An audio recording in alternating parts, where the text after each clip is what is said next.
Hello and welcome to Let's Grow Live. We are live 24/7 all across the interwebs. Shout out to all of our channel partners from Regen Network to Refi DAO to Tricky and all of the amazing people that are allowing us to amplify and grow the public goods ecosystem and the Regen movement. Joining us today is a very special guest. We got Coach Jay, who played a key role in building the Gitcoin brand and is now making big moves with the Mother AI Launchpad. Coach Jay, welcome to the show. It's good to be here. Right on, right on. Okay, so I want to start with a bit of your story and kind of how you got here, because I know you're a pretty active member in the Gitcoin DAO, and I want to learn kind of, how you first kind of came across this ecosystem and how you started dabbling more in DAOs to ultimately end up where you are now with Mother. Sure. The name Coach Jay has a very intentional backstory. It started because I'm actually a trained professional coach. That's what I was doing before I got even into the Web3. I was working in the social impact space, coaching scaling founders with their social impact businesses. And it was really rewarding work. It was tough work. And something that kind of was always in the back of my mind that didn't really sit right was how difficult it is to launch these social impact businesses. If you think just starting a business is hard, try starting a business with some sort of some sort of altruistic motive to it, where you're giving back profit shares and stuff like that, just eating into margins and actually trying to make a difference. It's way harder. And what I saw over those several years was just founders just being grinded down by systems that did not work for them. It worked for itself and maybe people who were upholding those systems. So, excuse me, I knew that I was kind of feeling the itch to do something more at a systems level rather than on a one-on-one level.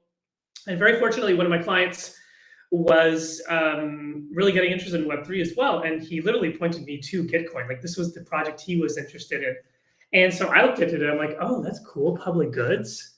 I'm interested in public goods. And I read a bunch of things about public goods that I didn't know about, and how open source software is just another kind of public good that I use every day and I didn't know. Became super interesting to me.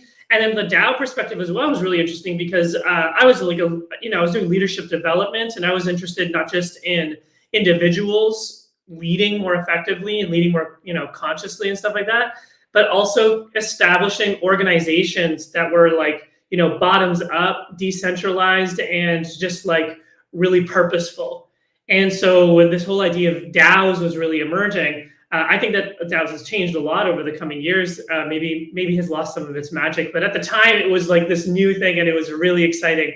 And I got in, and DAOs were running on vibes, and I was here for it. So I managed to have a conversation with the marketing team at Gitcoin, which had just spun up its DAO, and managed to talk to them. And it was a little disorganized. So I started kind of helping organize things. I had a marketing background, and one thing led to another. I started was really part-time work to part-time, half my time was spending doing this. And then eventually I was asked to lead the marketing team there. And I left my coaching practice and started leading full-time. And I was there for almost 3 years. So that's kind of how I got into the space. Wow, that's awesome. We're definitely going to dig into Mother deeper, but a couple of threads to pull on there. So you're a coach, you're helping social entrepreneurs. That's super cool. Yeah. So what are some of the common, bits of advice or approach that you would recommend to the social entrepreneurs? Because I'm sure there's a bunch of social entrepreneurs listening now and to this recording as well. So what are some of the common advice or maybe pitfalls that they fall under that they could avoid? Or what are some of the great alphas of those coaching days? Oh my goodness. Okay, good. Well, I'm glad that we have about a 4-hour time slot here, because we're going to be able to fit all of this in. This is great. So we don't have a 4-hour time slot. I'll summarize. Every founder is dealing with very different things. One thing that I saw consistently is whatever we're dealing with in our own life is obviously pouring into our business life, and whatever's pouring into our business life is probably pouring into every other aspect of our lives. So, I would see that time and again, whether it's uncertainty, whether it's an imposter syndrome, whether it's giving permission to oneself to take time off and set boundaries and stuff like that. Whatever someone's dealing with, it's going to bleed in everywhere. So if one area of life is not working, it's probably bleeding into other areas of life. So maybe my one piece of alpha, I mean, we could go into, this is workshops and seminars, and everyone's dealing with something different. I would thank everyone, because I think that they're doing great work, and what they're doing is harder than just doing a business. It is harder to come up with social impact models that are trying to subvert systems rather than just playing the profit game. So I just want to normalize and validate that, like, whatever these if you're a social founder out there, social impact founder, like, kudos to you. You're doing hard work. And so make sure to take your breaks, make sure to take your time, cut yourself some slack, because it's really hard what you're doing. It's harder than what other people are doing. You're going to face more barriers, and that's okay. And just keep going. Just take one action at a time. That's it. Keep growing. It's okay to face barriers. Try to find balance. Don't burn out. It is harder, but you got to keep growing. Yeah. I like that. Okay, amazing. So you 3 years at Gitcoin, contributing from the marketing perspective and building up that brand with the household name that we all know and love. It's made such a massive impact, and that's what's gathered a lot of people here today. And I'm super grateful for the work that you've done there, because who knows if I would have even heard about it if that marketing and brand building wasn't happening, thanks to your work. So thank you so much, man. Because Gitcoin changed my life, and I'm sure it's changed a lot of people's lives along the way. So thank you for shining light on that so that people know about it. Okay, so after those 3 years that you spent there, what then led you to Mother? How did that new path of your life start to unfold? Well, that was just really a coincidence. I finished up my time at Gitcoin at the end of July of 2024. And, I of course have my own coach. So I was talking to my coach, and, just agreed that I was going to take some time off and reconnect to IRL, make some connections there, and just like really rest and have some fun, dive into my hobbies a little bit, do some projects. Pretty immediately, I was really interested. I was always interested, but I was really interested in AI. I even remember someone in the community here, the improv community that I'm really involved in here in Valencia, Spain. He works in AI at a university. So I took him out, and we had a nice chat about it, because I knew I was interested in that. And I did spend a bunch of time reading up a lot on AI, playing around with building my own stuff. But it was never like something super serious. And it was just coincidentally that about exactly 6 months after I had left Gitcoin, that I got a message from someone that I used to work with, who was on this project, and they needed hands on this project immediately. And I was, I thought about it, and I said, okay, let's do it. Let's sprint. Let's see. It sounded like a short-term kind of engagement. And then as I got into it, realized it wasn't super short-term, but it was definitely a sprint. And that's kind of what I found myself doing since, and working on the Mother project. So just serendipitous that's kind of like what I almost manifested into the universe, for those who maybe are believing in those. And for those who are not, it's just like I was my subconsciously looking for opportunities in that space, and lo and behold, it showed up in front of me, right? There you go. Sometimes, serendipity tends to... You're fascinated enough in something, it's gonna...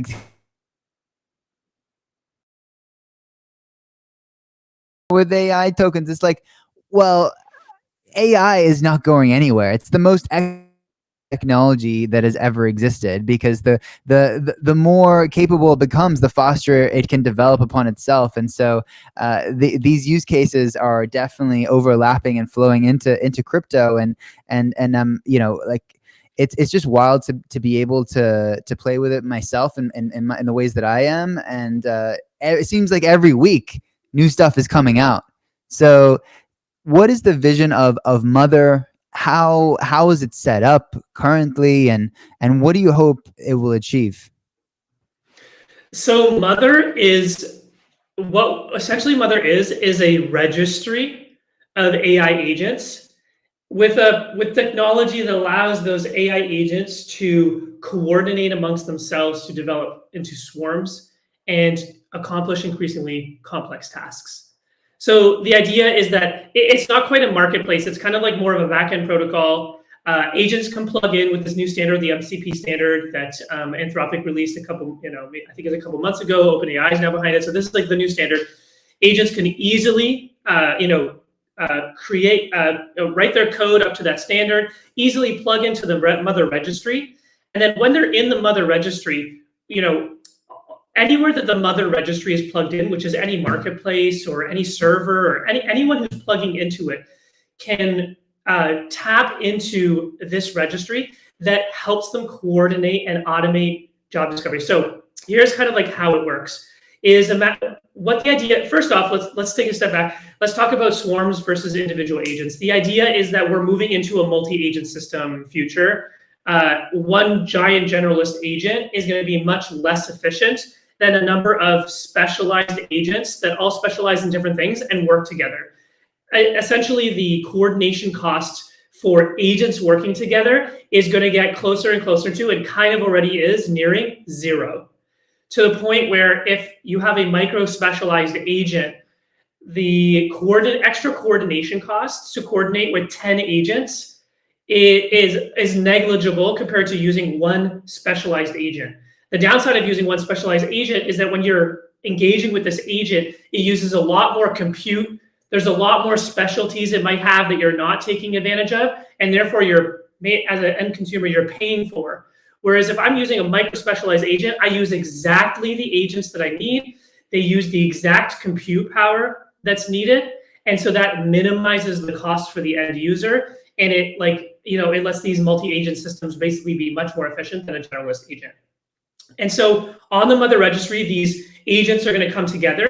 And what they do is right now, there's already a standard protocol for how they can coordinate, how they can communicate together, how they can transact together, so they can actually pay each other. And there's an orchestration layer that is built into Mother that helps actually organize it all. So 3 levels: orchestration, communication, and transactions. So basically, I go in and I have a job. I say, balance this liquidity pool. And that liquidity pool, all I need to do is say that. And then there's an orchestrator agent that will pop up and say, okay, cool, this is the task. Let's break down the different parts of it, blah, blah, blah.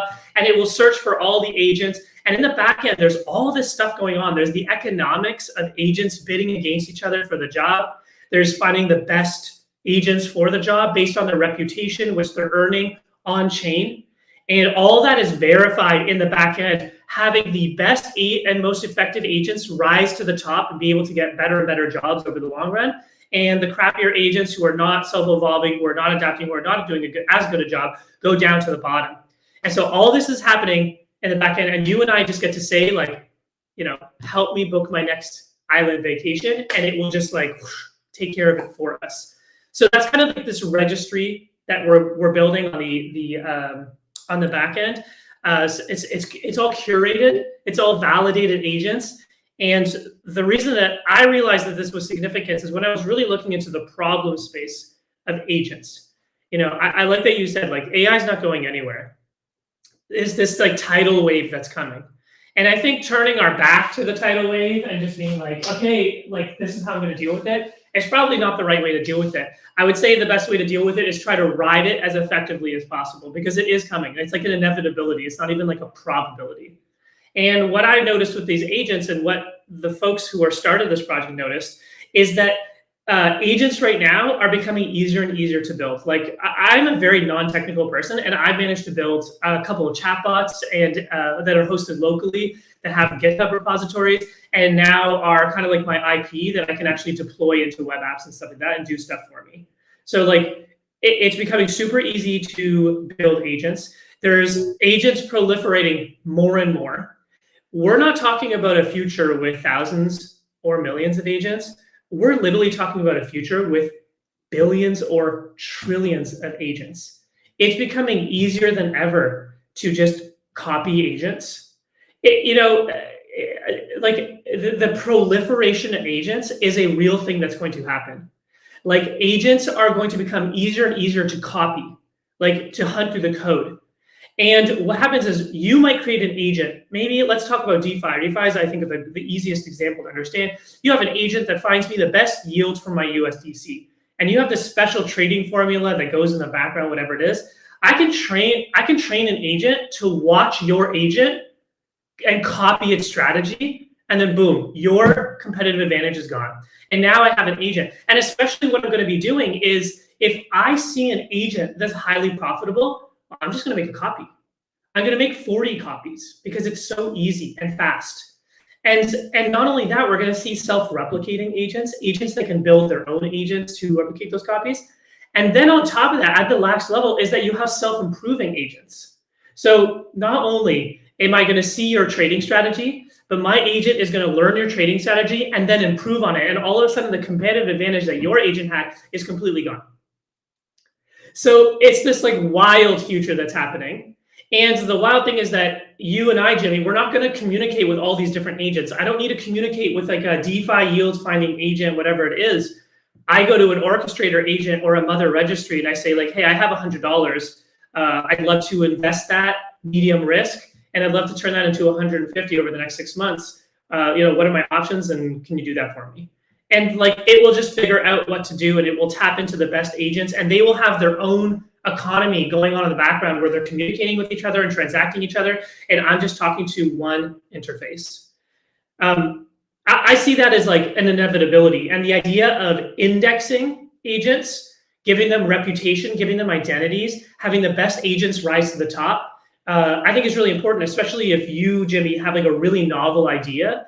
I think it's going to be more important than ever to plug it into one of these registries. Otherwise, that idea is going to quickly be replicated and improved on, and then your agent is just another piece of code that gets lost and forgotten about. So I want to make sure I follow. So how does it being plugged into the registry prevent it from being copied? What happens is those agents that are on the registry will act like you and I will not be interacting. And like when we're evaluating which agent to go through and find my best yields, whatever it is, like I'm not going to go through 40 different websites to find that. I'm just going to go to the mother registry. I'm just going to say like, find me this, like I don't want to have to evaluate all those things.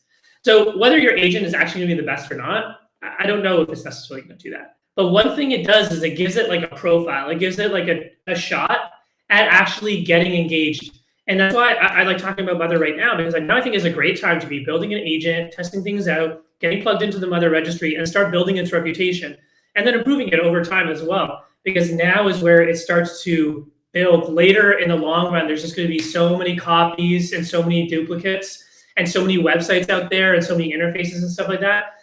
When instead you and I can just plug into Mother and get the one thing that we need. And it doesn't matter which agent that we're using. Does that make more sense? I can't guarantee that your agent will be the best agent and how to guarantee that. I just know that it's more important than ever that it starts building its reputation. Right. So it'll build up its reputation. You'll be able to see how it's performing. And if it's doing really well, it'd be much easier for people to just buy and use it through the registry as opposed to trying to replicate their own, which may or may not be successful as much. Exactly. Go through that effort. Gotcha. Exactly. Having an agent is like basically a startup business. You have a product, it's your agent. And like any business, we were talking about businesses are hard.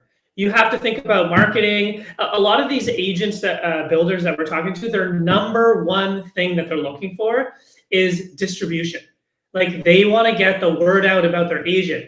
How much their agent works doesn't really matter to them. Like the more it works, the better. It's this like piece of code that can get deployed in all sorts of places and just earn them passive income.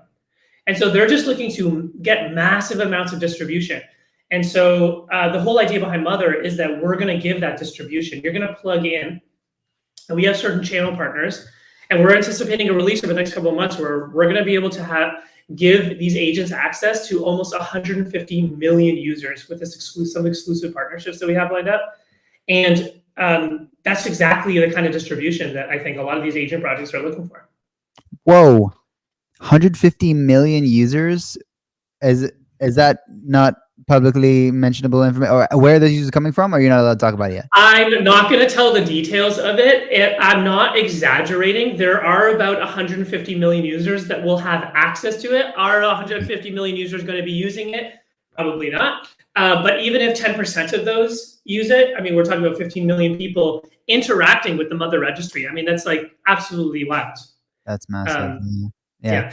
So look, I'm bullish. I love it. But at the same time, when you talk about agents that replicate and build upon themselves and deploy other ones, it does make me think like, okay, there is some existential risk here, right? Like I've heard people talk about the analogy of the highway. Like if you're building a highway and there's an anthill in the path of your highway, you might not hate ants. You might have nothing against them, but in due course, goodbye anthill. You're building your highway. And since this is exponential technology and it's building upon itself, we will at some point into the future become like the ants in that scenario, in terms of a small percentage of overall intelligence will be human intelligence. And any thoughts there on AI safety? Like, how do we prevent that from happening? How do we make sure it's aligned for the benefit of humanity, and that we don't just get wiped out in due course? I am not an AI expert by any means. I'm not an AI safety expert by any means. You know, those are like the two biggest risks when it comes to AI. Is the AI is AI getting into the wrong hands? And then there's what you're talking about is the AI alignment problem. And they're really, really hard problems right now. And you know, there's the two major camps. There's the accelerationists and the decelerationist, and they both have their points of view, and they both have pros and cons. And you know, the accelerationist camp is just trying to push it through, and the deceleration camp, they just want to slow it all down to give humans time to think of the solutions, right? And that's just kind of where we're at right now. Yeah, I don't think slowing down is at all possible. The train has left the station because there's just too much financial incentive of like the first country that reaches AGI or ASI that you can't, like, America today could be like, and obviously they're not, but they could be like, hey, slow down, regulation, blah blah blah blah. But China would just be going crazy, and so would Russia, to try to reach that finish line. And so they're all just racing towards it heads first. I don't think slowing down is even in the realm of possibility. I'm just saying, like, as we're building it, like, what can we build so that we don't die? You know, and that is a very, very tricky question, granted. And if anyone in the spaces has views, you can come up and I can port the audio into the video. By the way, it's something I can do. But yeah, it's just wild to think about. You know, I do want to make sure that we don't die, because it's not even that far, right? We're talking about like 5-6 years from now, maximum 10. AGI is just going to be like, it'll just be. Dude, it's nuts. When I was at Gitcoin, it was July 2024. That was like less than a year ago. I was using some AI in my work, but like not really. Like I was writing like strategy decks and like proposals on governance forums, and the AI just really wasn't that good. I wasn't using it a ton. Yeah, it just wasn't great. And now it is literally phenomenal. Like it's writing most of my documents. And I have a buddy who just sent me the other day. He found this like AI that like helps him write faster. It's almost like Cursor, but for writing. So you can like write way faster, and it kind of like predicts what words you might want to write and stuff like that. And I'm like, cool. I like don't write that much. I actually spend most of my time editing. So what I'll do is I'll like just feed in transcripts and documents and blah, blah, blah, and I'll say what I want. And then I will just spend my like hours just pouring through, reading every single sentence, rewriting it, having conversations with the AI. Like that's kind of like, and it's so good how well it is spitting out things like pretty much on the first try. Cursor sounds pretty good. Like a Cursor version of writing. What is that called? I will tell you right now. I will look it up. It's like Quill AI. We're involved beyond the editing too, because like I kind of worry a little bit, and maybe it's in some cases more impactful than others, that like we're gonna lose the muscle of creativity, of writing, of all these things. And it's like, well, you know, in some Yeah. cases it matters more than others, right? Like, because if we're not doing anything, like we're just gonna be I don't know. But at the same time, we're way more capable and we're just going to do way more. But yeah, but if we at least like start the writing and then finish, I like that idea, you know, because it's kind of Yeah, it's called Whisper, WISPR, Flow AI. I have not used this term. This is not a paid endorsement. I have not done anything like that. yeah. And yeah, that's what's going on that front. Got you. Okay, I am making note of that. Yeah, I mean, Yeah.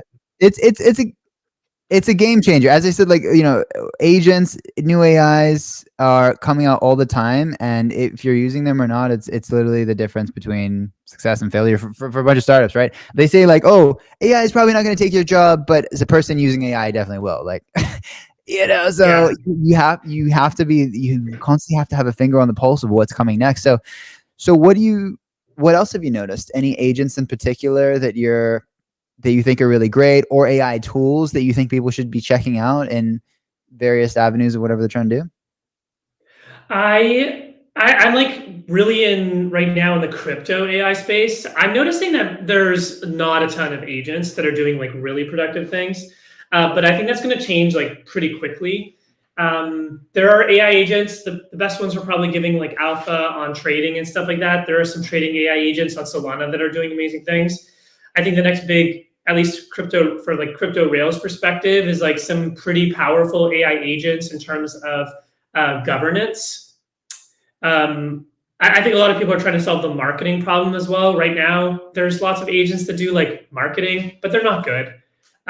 So that is still a thing. The question is just like, what am I seeing? Like, what am I seeing coming up, and what tools am I using? That's the Yeah, real specific question. tools we can start using right now.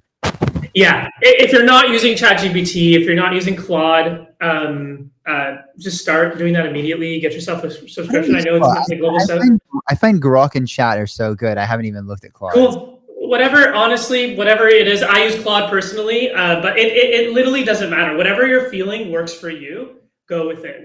Whatever seems to work. And if you can afford it, pay for the premium so you can expand your token. And like, don't get overly attached to it. Like, the only reason that I'm like doubling down on one of them is now I have all these different profiles. We have these thing called projects where I can load in all these different documents. And so when I'm working at Mother, I have all these Mother documents already saved. I have the Mother white paper and a blog announcement post and kind of like a lot of project information and important conversations. And so I don't have to reprompt the AI every time I want to give it the context. It kind of already knows. And then I can just start diving in like, here's this new thing I'm working on. What do you think? And then like, boom, it's just like, it already knows about the project. It doesn't have to like figure things out. So I found that super helpful. So yeah, if you're going to do that with Grok, great. Gemini also is really good. The models are going to keep getting better, and the ones that don't stay up with the benchmark, like you just won't hear about them anymore. But there's always going to be really powerful free versions of it. So there's no excuse to not use it. It just becomes easier if you can afford. I know, some folks listen to this in $20, €20 a month might be a lot. That's totally fine. I think that there still are some free versions that can be used with pretty large context windows as well, so you can really have longer chats. And it just is a little bit extra work. Like one thing that I did is, when I started, I was using free versions as well, and projects didn't exist. I couldn't load in. And so what I did is the Notion. I created, or you can do this in a Word document, whatever it is. I created a massive document with all of the background information, and it's kind of like my master prompt. And before I started any chat, I would just copy this whole thing, and then I would paste it in. And at the bottom, I'd say, okay, help me come up with, a product marketing strategy for this. And then it would start. And it would just take in all of the things that I pasted. And then when the chat got a little bit too long, I would just start a new one again. I paste it all in again, and I'd start a new conversation.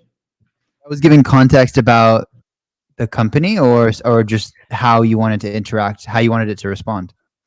Both. So for those who want to get onto AI, what's really important is start with a really powerful prompt.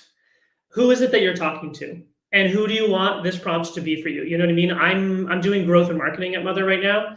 So guess what? I'm talking to like a VP of growth who has experience in like growing developer communities and marketplaces that have two sides, both supply and demand, and they're experienced with this and that. And by the way, I use a chatbot to help me come up with this prompt.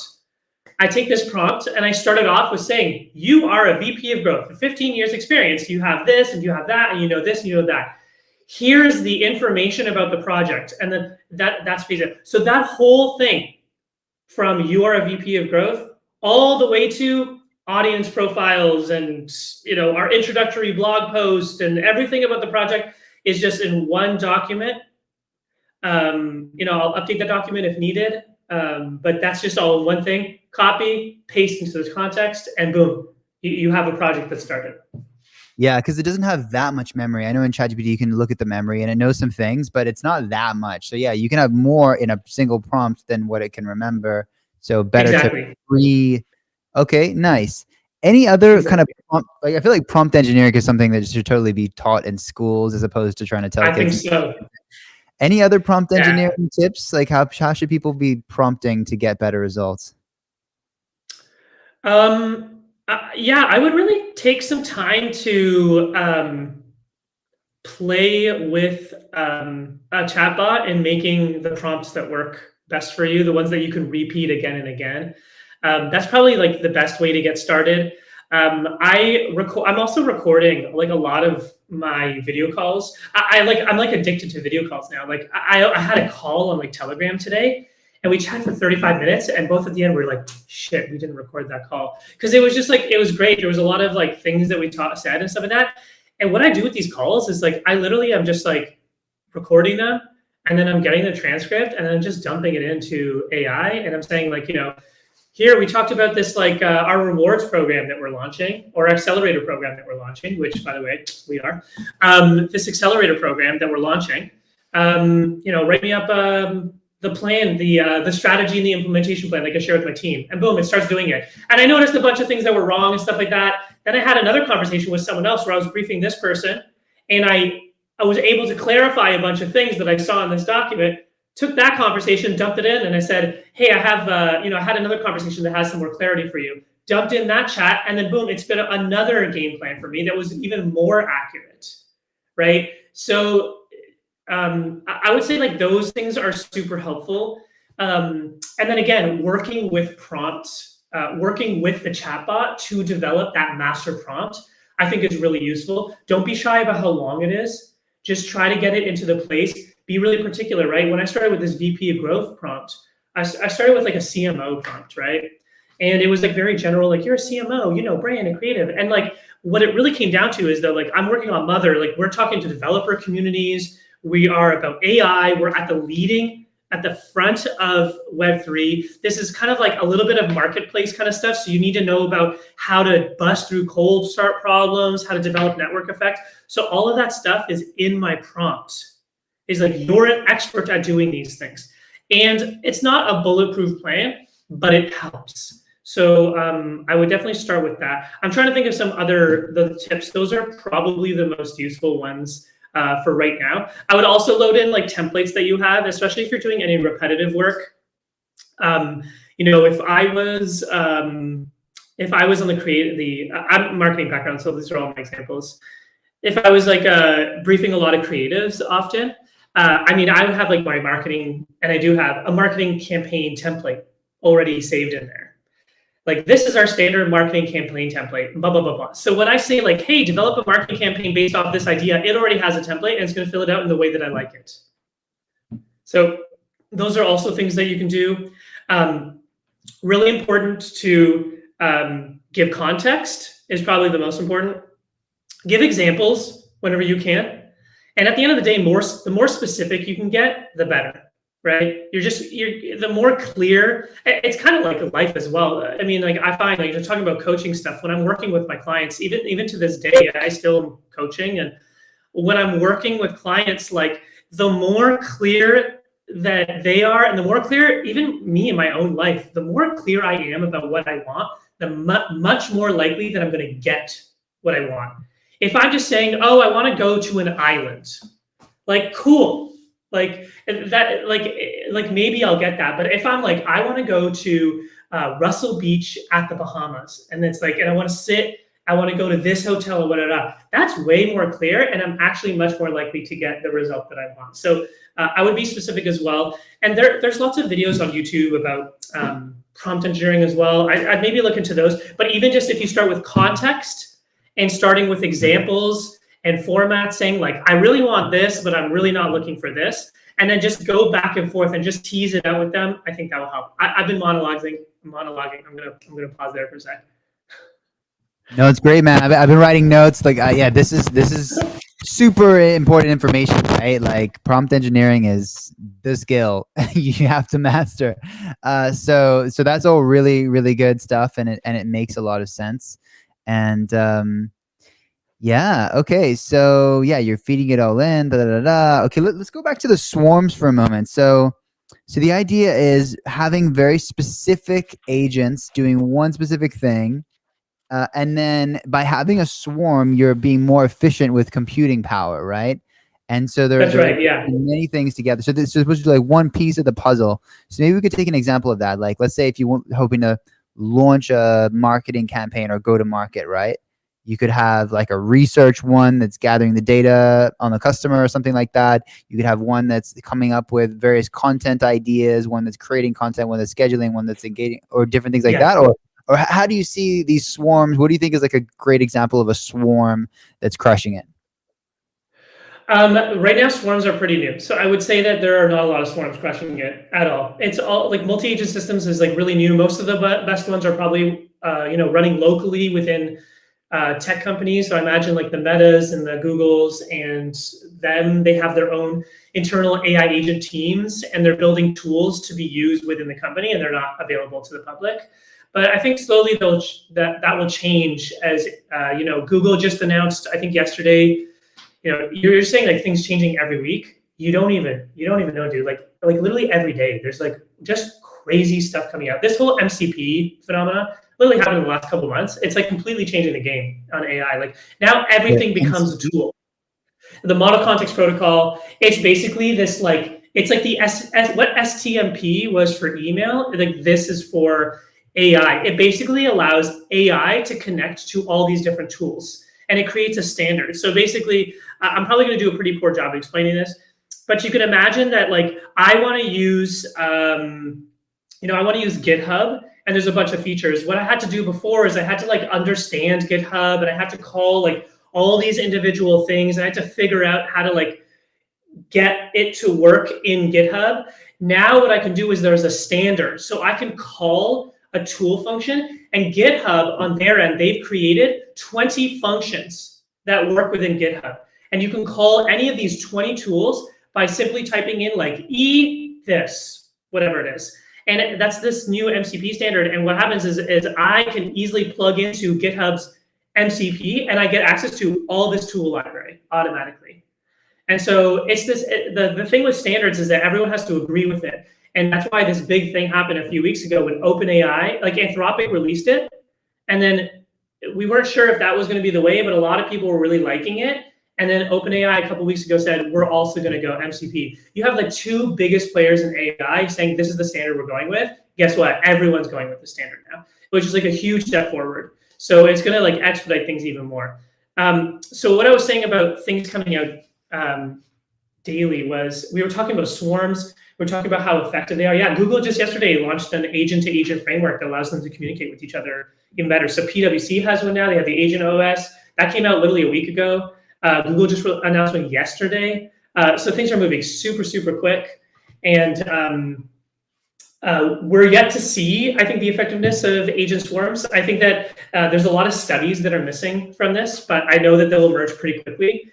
And definitely I've seen like theoretically it moves much faster and is much more efficient to get these things. And one prediction that I have that I don't necessarily, I can't say is going to happen, but I anticipate that what we're going to see is we're going to see specializations continue to get more and more narrow. So it might start with, this like research agent. The one example that I really liked was like transcribing meetings and like summarizing them, for example. Right now we have literally one agent that does all of that for us, right? I have like my, my video recorder, and it just does it all in one app.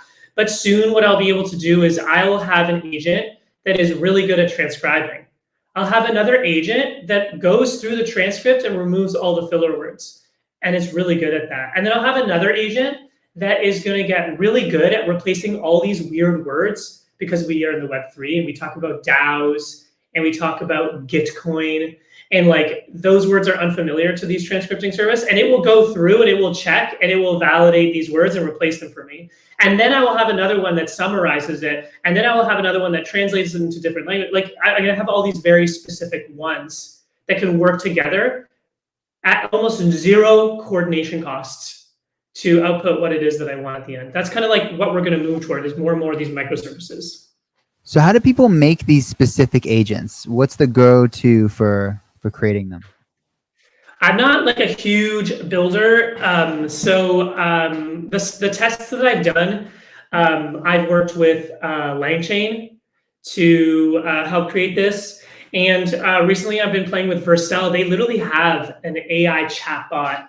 Now an agent is different than chatbot, but it's still like kind of like a nice place to start. They have like an AI agent chatbot template that I'm playing around with. And I don't know how to code, but Claude does. So I just feed Claude a lot of these questions I have. I import, the Python code, and I have like a developer profile that I created that says it does everything step by step for me. It does it because it knows I'm not technical. It knows to, if I'm doing any terminal stuff, that it tells me the directory first. Like it knows my preferences, and so I just feed that into it, and I'm just copying and pasting and making it work until I could just actually have it do what I want. Wow. Yeah, what a time to be alive. I also gave up on coding a long time ago, and now it's like, oh shit, I can actually do this. Vibe coding is now a thing. Like it's now a thing.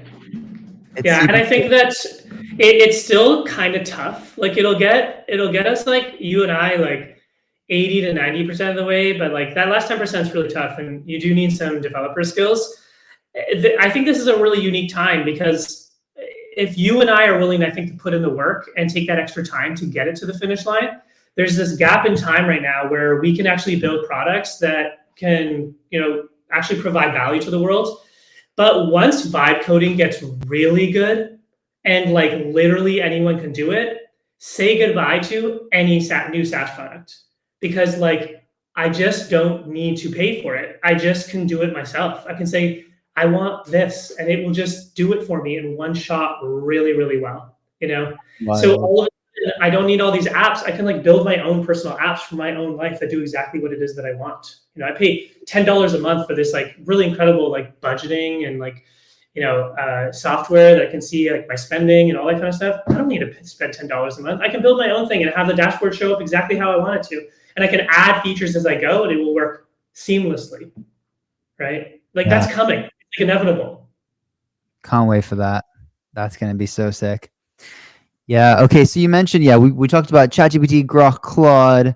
We didn't really mention Meta. They came out with a big update recently, like 3 different, and open source. And when DeepSeek came out, that was like a big deal. Like the U.S. stock market kind of like tanked for a bit because everyone was worried about DeepSeek coming out with the OSS, and now Meta is really going hard with their OSS model. Do you think that the winner of AGI ASI is going to be open source?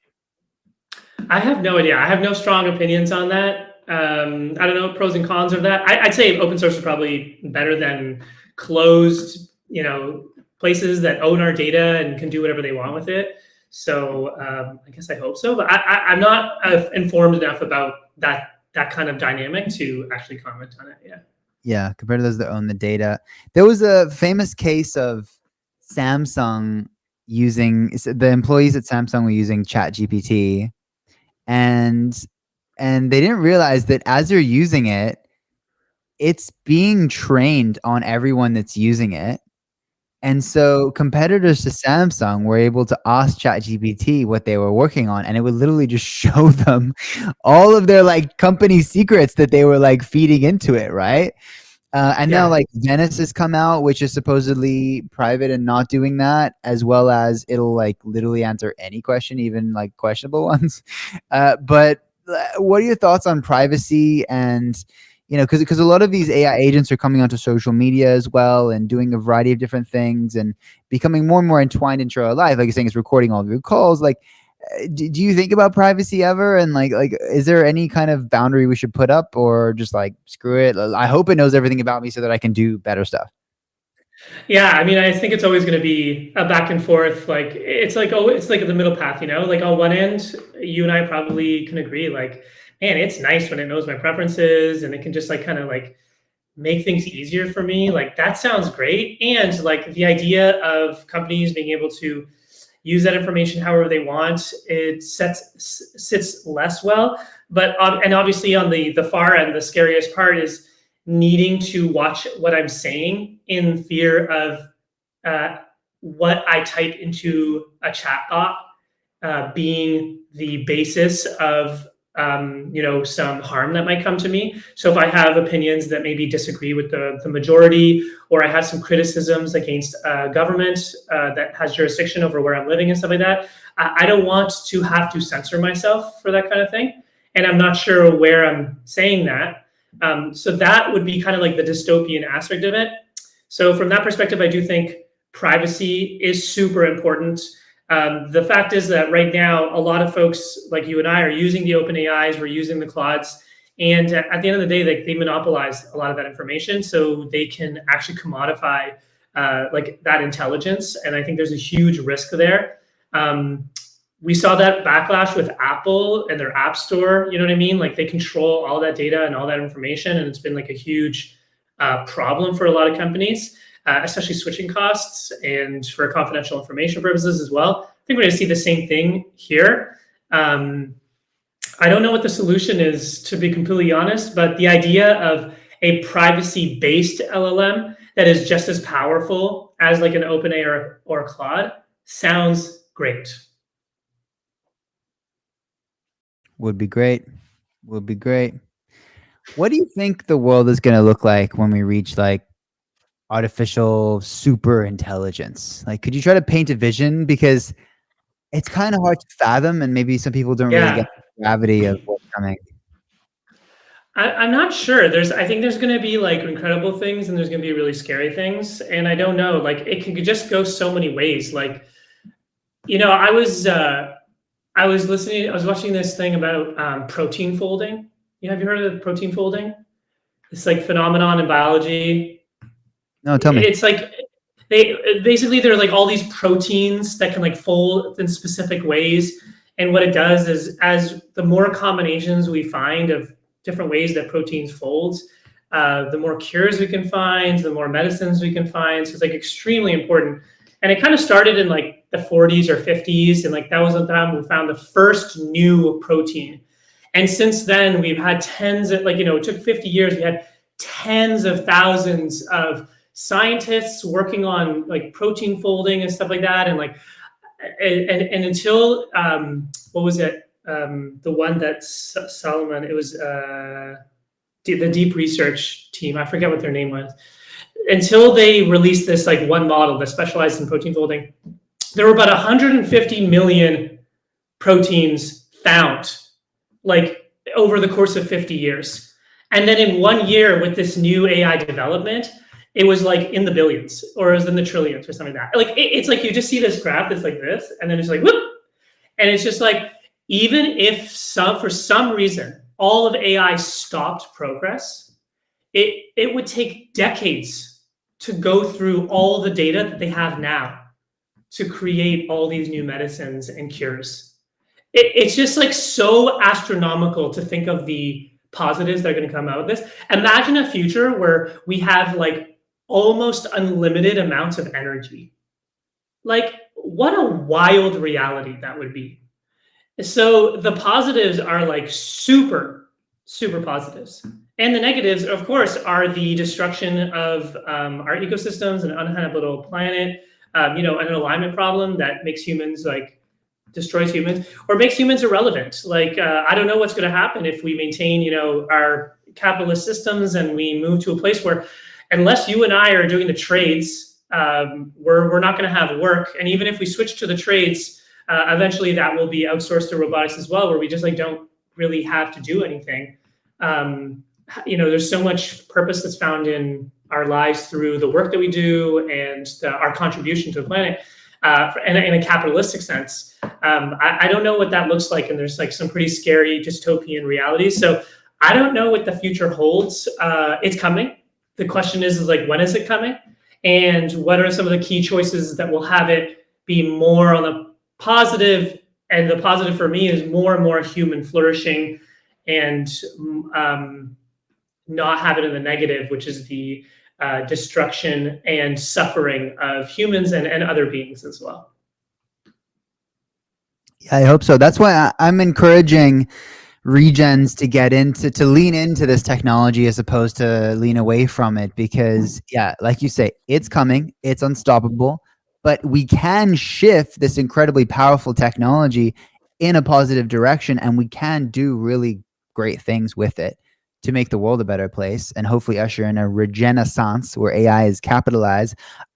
Pandemonium has got her hand up, so grow ahead. I am now porting the Spaces audio into the video. What's your question or comment? Oh, I think the program you were thinking of is called AlphaFold, and it is phenomenal, and it has done so much for science and humanity that people don't even realize. But like you said, it speeds things up so that the research one PhD student would spend 2 years on, this program was able to do in a few hours. And it's helped progress science so fast. And it's just been so beneficial for humanity. It's been wonderful. Very cool. Very cool. Thank you so much for coming up and sharing that, Pandemonium. I appreciate you. I appreciate you. Very cool. How cool is this? We can have a video broadcast and just have people also chiming in. Amazing. What a contribution. Thank you, Pandemonium. Yeah, amazing. Super cool. Super cool. So what's something that I haven't asked you about that you think people ought to know? I'm just gonna plug Mother because we got 3 minutes left. I'm just gonna plug Mother. Mother's just getting warmed up. The protocol is ready to roll. We have everything working in terms of the communication protocol, the transactions that can happen between agents. What we're doing right now is some alpha. Over the next couple days, couple weeks, we're going to be announcing an accelerator program. We're going to be announcing a rewards program. We're testing out functionality in our Discord right now. That's actually, we've introduced kind of a tipping function, which doesn't sound that amazing, but we're tipping each other on chain, which is pretty cool. It's a neat little Discord feature. But essentially what we're doing is we're starting to cultivate the behaviors of, it starts with tipping each other, but then we start tipping agents. And we're going to be able to actually have agents do stuff for us, where we just type in something like /ask, and we just make a request, and then it just taps into the Mother registry, and then you have a slew of agents that can do all sorts of things for you. So that's what we're building. And if you were someone who was curious about building an agent, and whether you're low tech or well-seasoned technical person or no tech like me, I think get into the Discord, introduce yourself. There's going to be amazing programs to get started, accelerator programs for people who are well on their way, but also structures for fulfilling on side projects like me, just a Hack With Us weekend where we all kind of get together on the weekends and just for 2-3 days come together. We'll have some office hours. We have amazing staff to support us. We have Francesco, who's the DevRel at Consensus. He's been working closely with Mother, so we have him doing office hours regularly. We have James Young from Collabland, an OG, spun up Moloch DAO. He's contributing there. We have this amazing dev, Kushagra. We have such an amazing dev team that are all going to be coming in to support folks like you and I, Jimmy, who want to kind of, whether we have a really specific idea in mind, or whether we just want to kind of build something cool that will really work for us in our lives and make it better, we have those structures. So hop into the Discord. It's discord.gg/hellomother. Get involved and just introduce yourself and stick around, because there's going to be some amazing stuff happening over the coming weeks. Okay, discord.gg/hellomother. So if you want to be a part of the building community, get some support through there to build these agents, put them on chain, that is a great place to start. I love it. Super cool, Coach Jay. Thank you so much for coming through, for sharing this with us. We really appreciate you. You know, we're going to be live 24/7 till the end of GG23. So if you ever want to pop back, feel free. It's an open floor at Let's Grow DAO. Thank you so much, Coach Jay. We appreciate you. Appreciate you.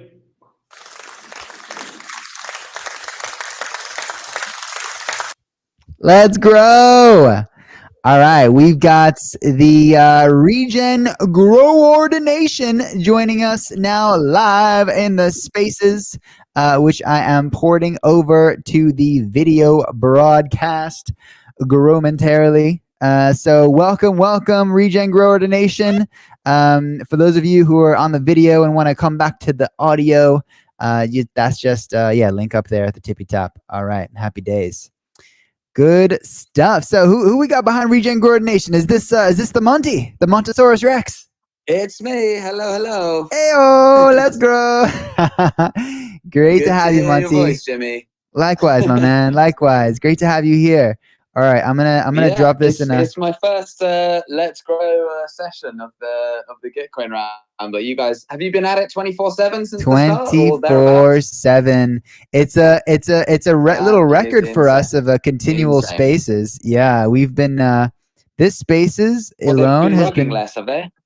One more time? Yeah, rugged. Well, yeah, they've been rugging less. They've tried. Moloch has tried, but we've cracked the code of diversified grow hosts, different receptions, and we've multiple people signed into the Let's Grow account at all times. And yeah, couple little improvements to prevent the ruggages. But yeah, man, we're trying to break the record of 8.2 continuous days of not rugging. So far, that's what we've seen, 196 hours. So yeah, if you or anyone wants to come onto the video broadcast, we are live on 14 different social media channels, I believe. And it's just link.letsgrow.network/video.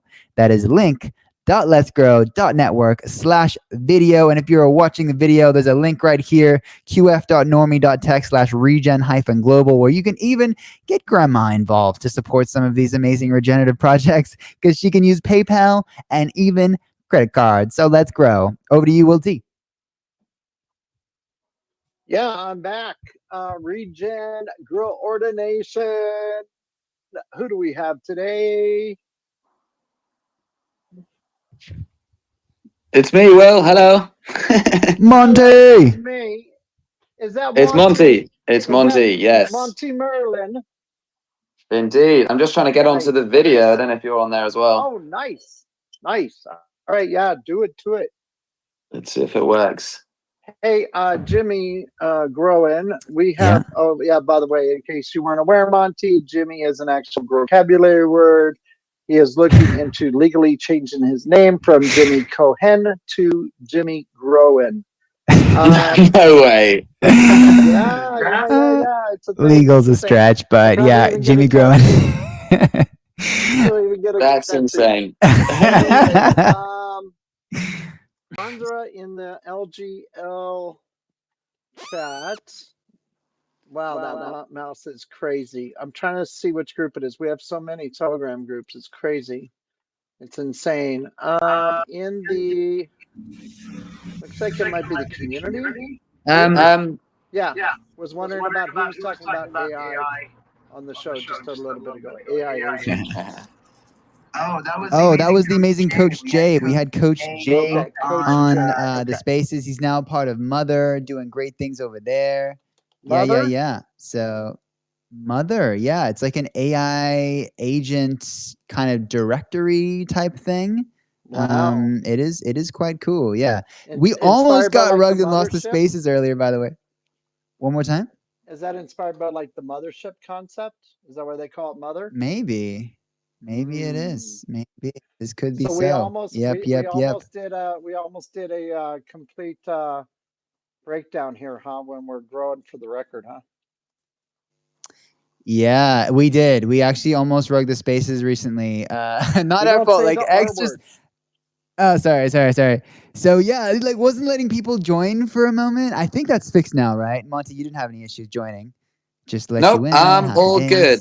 I'm here. Okay. I can see we've got Green Pill up. Maybe if you could make me co-host, I can help invite people in case other people come I from the will proudly, space. yeah, I'll proudly make room. Jimmy's going to give you a rundown of how to exit from that role once you're done. Sure. But Right. yeah, we just want to preserve that role so we can always have two. Also, update in 10 minutes. This broadcast, this session will have been continuous for 144 hours. Let's grow. What? 144 hours. Without That is lagging. insane. That's the real accomplishment. Talk about a tree Yeah, planting love it. world Okay. record. What's the longest world record for regen Twitter space? Exactly. Well, from one to the next. Okay, so we are sending you the Grow host invite.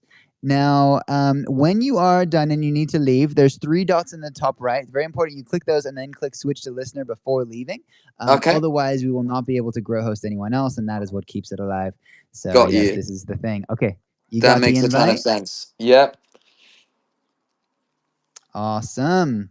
All right. Amazing. All right. I'm going to drop the link in a few chats, but take it away, Monte. Beautiful. Well, now that I can invite some people, I would love to in a sec invite Refi Cecilia. I see we've got in the room, Refi Tulum, maybe that's Sandra behind the chat. But first I do see quite a few new faces in the audience as well. So maybe I'll just start with a little bit of context about myself and also about regen coordination and the rounds that we're kind of running and supporting. So yeah, tiny bit about me, Monty Merlin here behind the Regen Coordination account. I've been one of the co-founders of RefiDAO, who I've also got as a listener here in the community as well. And Will, did you have a question already? Wow, that was fast. I thought you're going to give like a 2-minute rundown first. Okay. Yes, well, not a question, just confirmation. I think he was going to, but he's on your No, hand. I'm here. Jimmy, All right. Jimmy, can you not hear me? I can. Go ahead. Okay. So my question, not my question, my commentary, confirmation. I did get the invite for Monday. I'm super excited about it. I know you're going to cover it on this call, so let's grow. We're definitely going to get to that for sure. And yeah, just plugging in my charger now. Here we go. Okay. So yeah, was giving some context. We've got RefiDAO, which we've got one of the local nodes in the audience, Refi Tulum, but this network of local communities across the globe trying to bring the magic of refi and Web3 regenerative solutions into real world communities. And not so long ago, Green Pill Network also doing similar amazing work with local chapters. And this kind of regen Web3 movement. And, there are other networks, Let's Grow DAO, Bloom Network, Matt Earth Community, the BioFi round. And so really regen coordination formed with the idea, how do we bring these different networks together, develop like tools, resources, funding rounds that benefit all of the various networks, create those positive sum synergies. And so we really started doing that in full gear kind of last year with the first regen coordination Genesis round. That was only, I think, that was about a 50K matching pool, bringing together local nodes, Greenpool chapters, and a few other projects. We then did the first bioregional funding round, where we funded these bioregional organizing teams with the BioFi project that are developing these kind of bioregional financing facilities. If you know what that means. And so that was really exciting. We've done Regen Citizens, and now this year, kind of really aligning with this Ethereum localism movement, which is kind of blossoming, and I'm very, very excited about, of saying, how do we use the amazing tools and ecosystem of Ethereum and actually ground that in local communities and create that coordination from the global to the local. And so yeah, that's been really exciting, and we're developing a bunch of different stuff to support that, as well as the kind of different funding rounds, but also trying to innovate on the kind of impact tracking systems, the tools and technologies that support us developing these systems, allocating the capital, measuring impact on chain, and doing all those kind of things. And yeah, really growing the refi ecosystem and the culture spreading it into more places. So if that vision resonates with you, I will try and pin a tweet up at the top of this Twitter space, and yeah, go support the rounds. There's many amazing projects in there, and I think, you know, given the state we're at, both in the wider world, the political division, economic, climate collapse, all of the things we see going on, I think there's a huge moment for localism. And also for Ethereum as well, where there's also big debates around what is the future of Ethereum. Should it, you know, go down more institutional adoption, continue its kind of financial speculation, or actually can we ground this movement in real world impact and real world use cases? And I think that is a really exciting path for mass adoption that the wider Ethereum community can also rally behind. But we need to show that this movement is here and it can actually create impact and it can coordinate well, both impact on chain and impact in the real world. And so that's what we're trying to do with regen coordination. And so yeah, if you resonate with that vision, come support the rounds and get involved with the various networks and communities. So yeah, that's my little intro. I don't know if anyone wanted to riff on that, and then we'll love to invite some of the people in the audience up. I see Gills join the space, Soto, and others.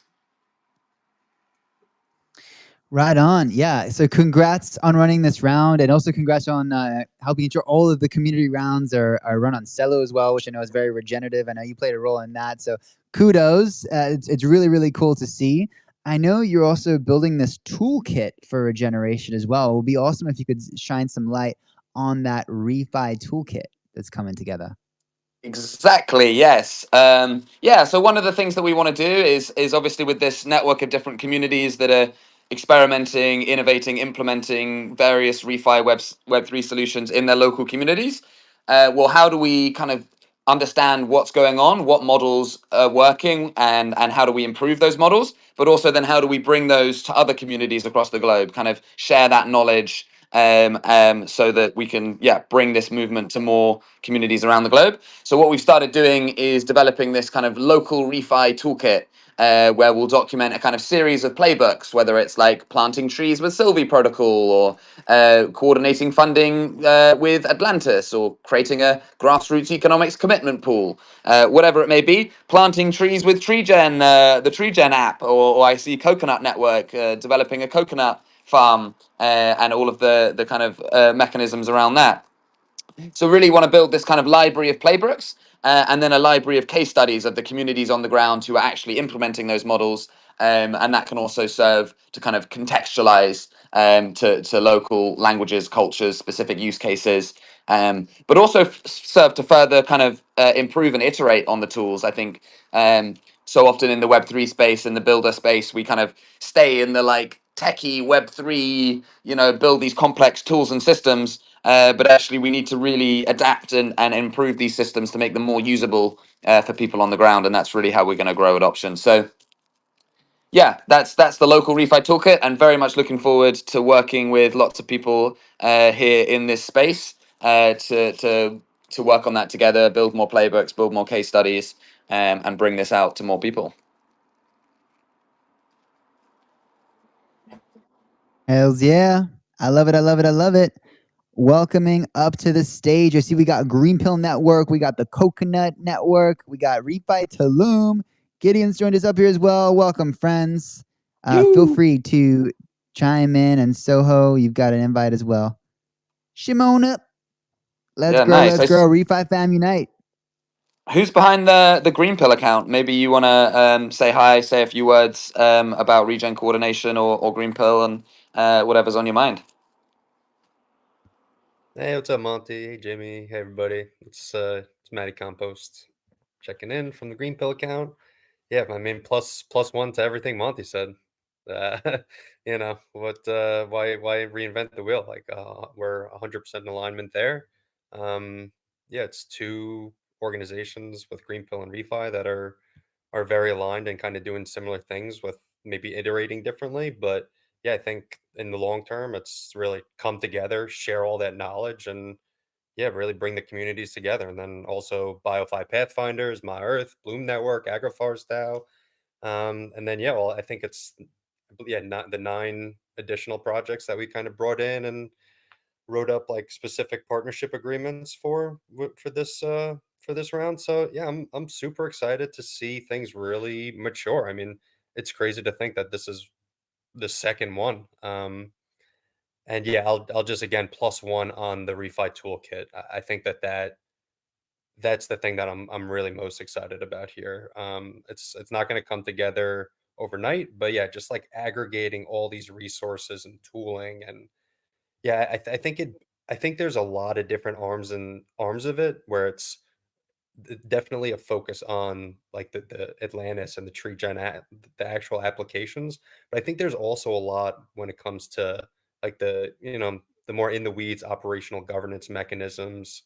So yeah, I'm excited to see that there's really a bunch of different organizations kind of working on that and aggregating those resources.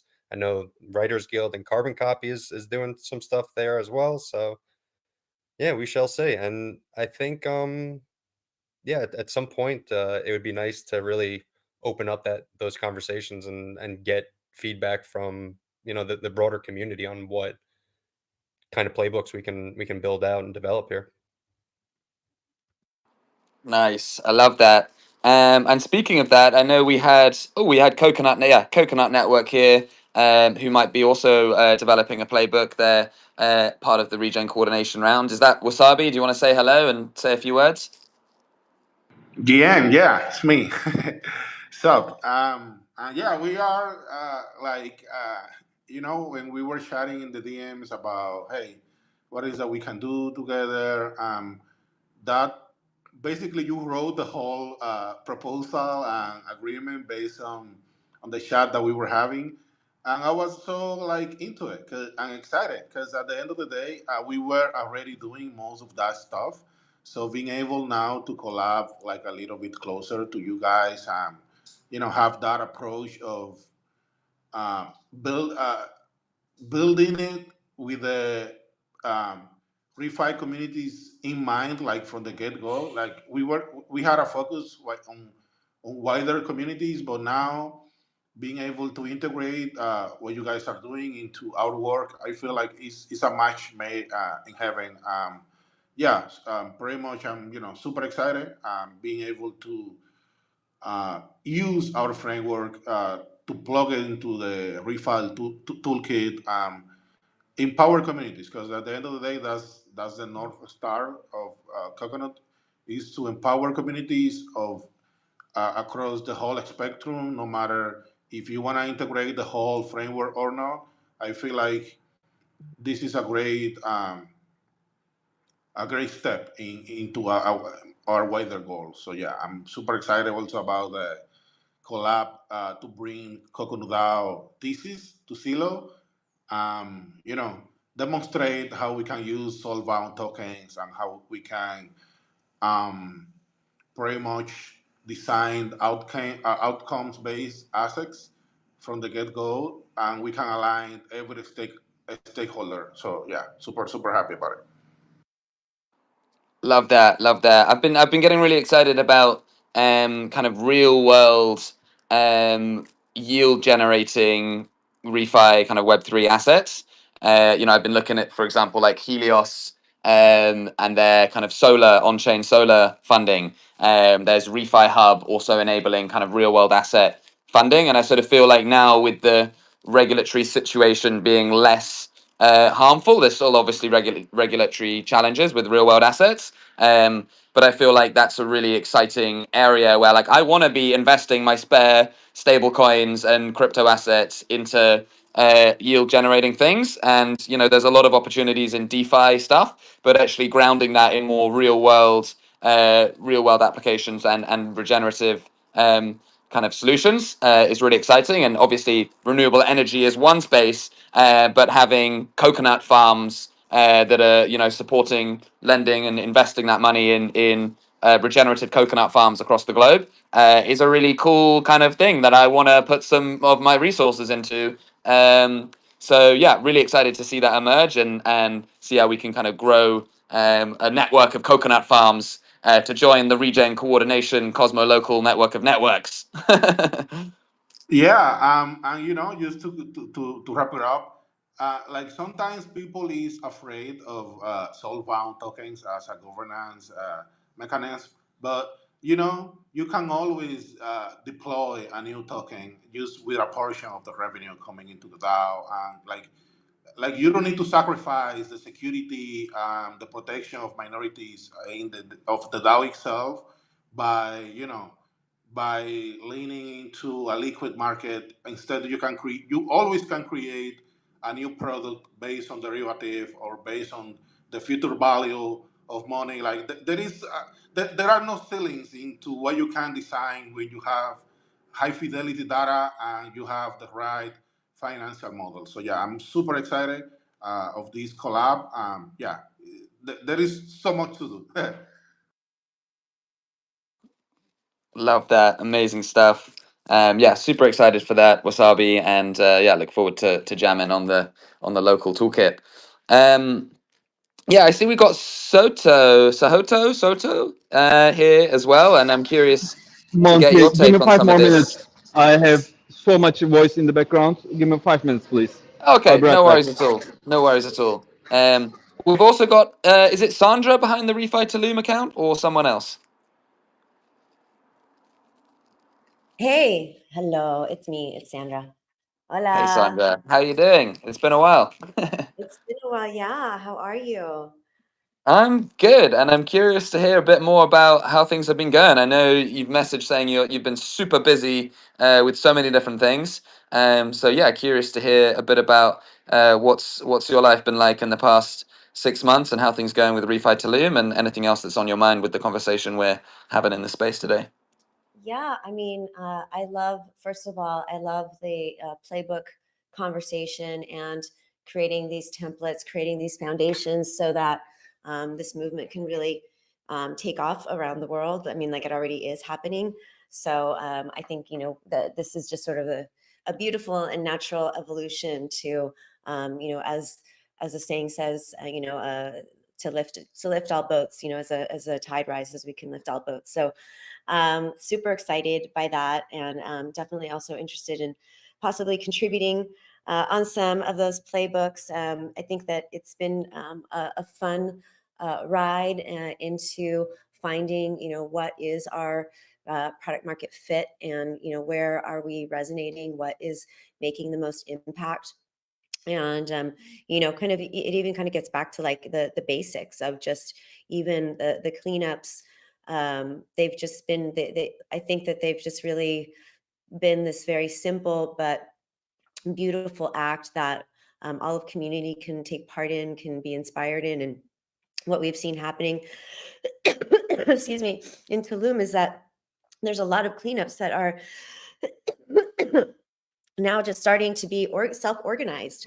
I don't, we don't know who these groups are, but they're people that live in different neighborhoods and, and want to clean up. So looking forward to, connecting with these groups and seeing how we can coordinate, ordinate at the local level with them. So that's happening and exciting. And yeah, since the last 6 months, oh gosh, I have a bug. The last 6 months has just been, on such a fast pace. Kind of felt like accelerated with Tulum Crypto Fest, which was a beautiful opportunity for us to participate in Regen Grow Ordination, which we did with KFM Media, with Unlock Protocol, with Pizza DAO, and I'm not sure, of course, Let's Grow DAO. And we were able to organize some events, get some pizza, have onboarding activities, distribute tokens. And it was just, really fun. And so, everything's been building since then. Also a big part of our efforts last year were on really kind of cultivating a local collective of female artists and basically incubating them as part of our artist in residency program, taking them to different events. We were able to go to ETH Mexico. We were at Art Basel with Bit Basel. We also were at the Tulum Crypto Fest. I think I'm missing a couple other things, but and then most recently, the really exciting thing is that we've partnered with the Museum of Contemporary Art here in Cancun, in Mexico. It's of Quintana Roo. It's called the MAC. And now 5 of those artists, myself included, have art in this national museum. So I think it's just been like a really exciting ride. And, we still have to sell the art, of course, to get the final proof points of impact. But I think it's just been a very fun journey to, go along with these artists. And there's a lot more interest now in this particular program. We're continuing to collaborate with the museum. We'll be doing some classes at the university. So yeah, doing a lot of grow ordination here, a lot of growing as well. And planning for upcoming events, and growing our team. So yeah, lots of very fun and exciting things. I feel like yesterday was like really a magical day where it just felt like serendipity and all of these beautiful moments and things that we've been working and striving for. It's just kind of came together in this really like effortless way. I mean, still more to come on that, but things are looking great. I'm excited.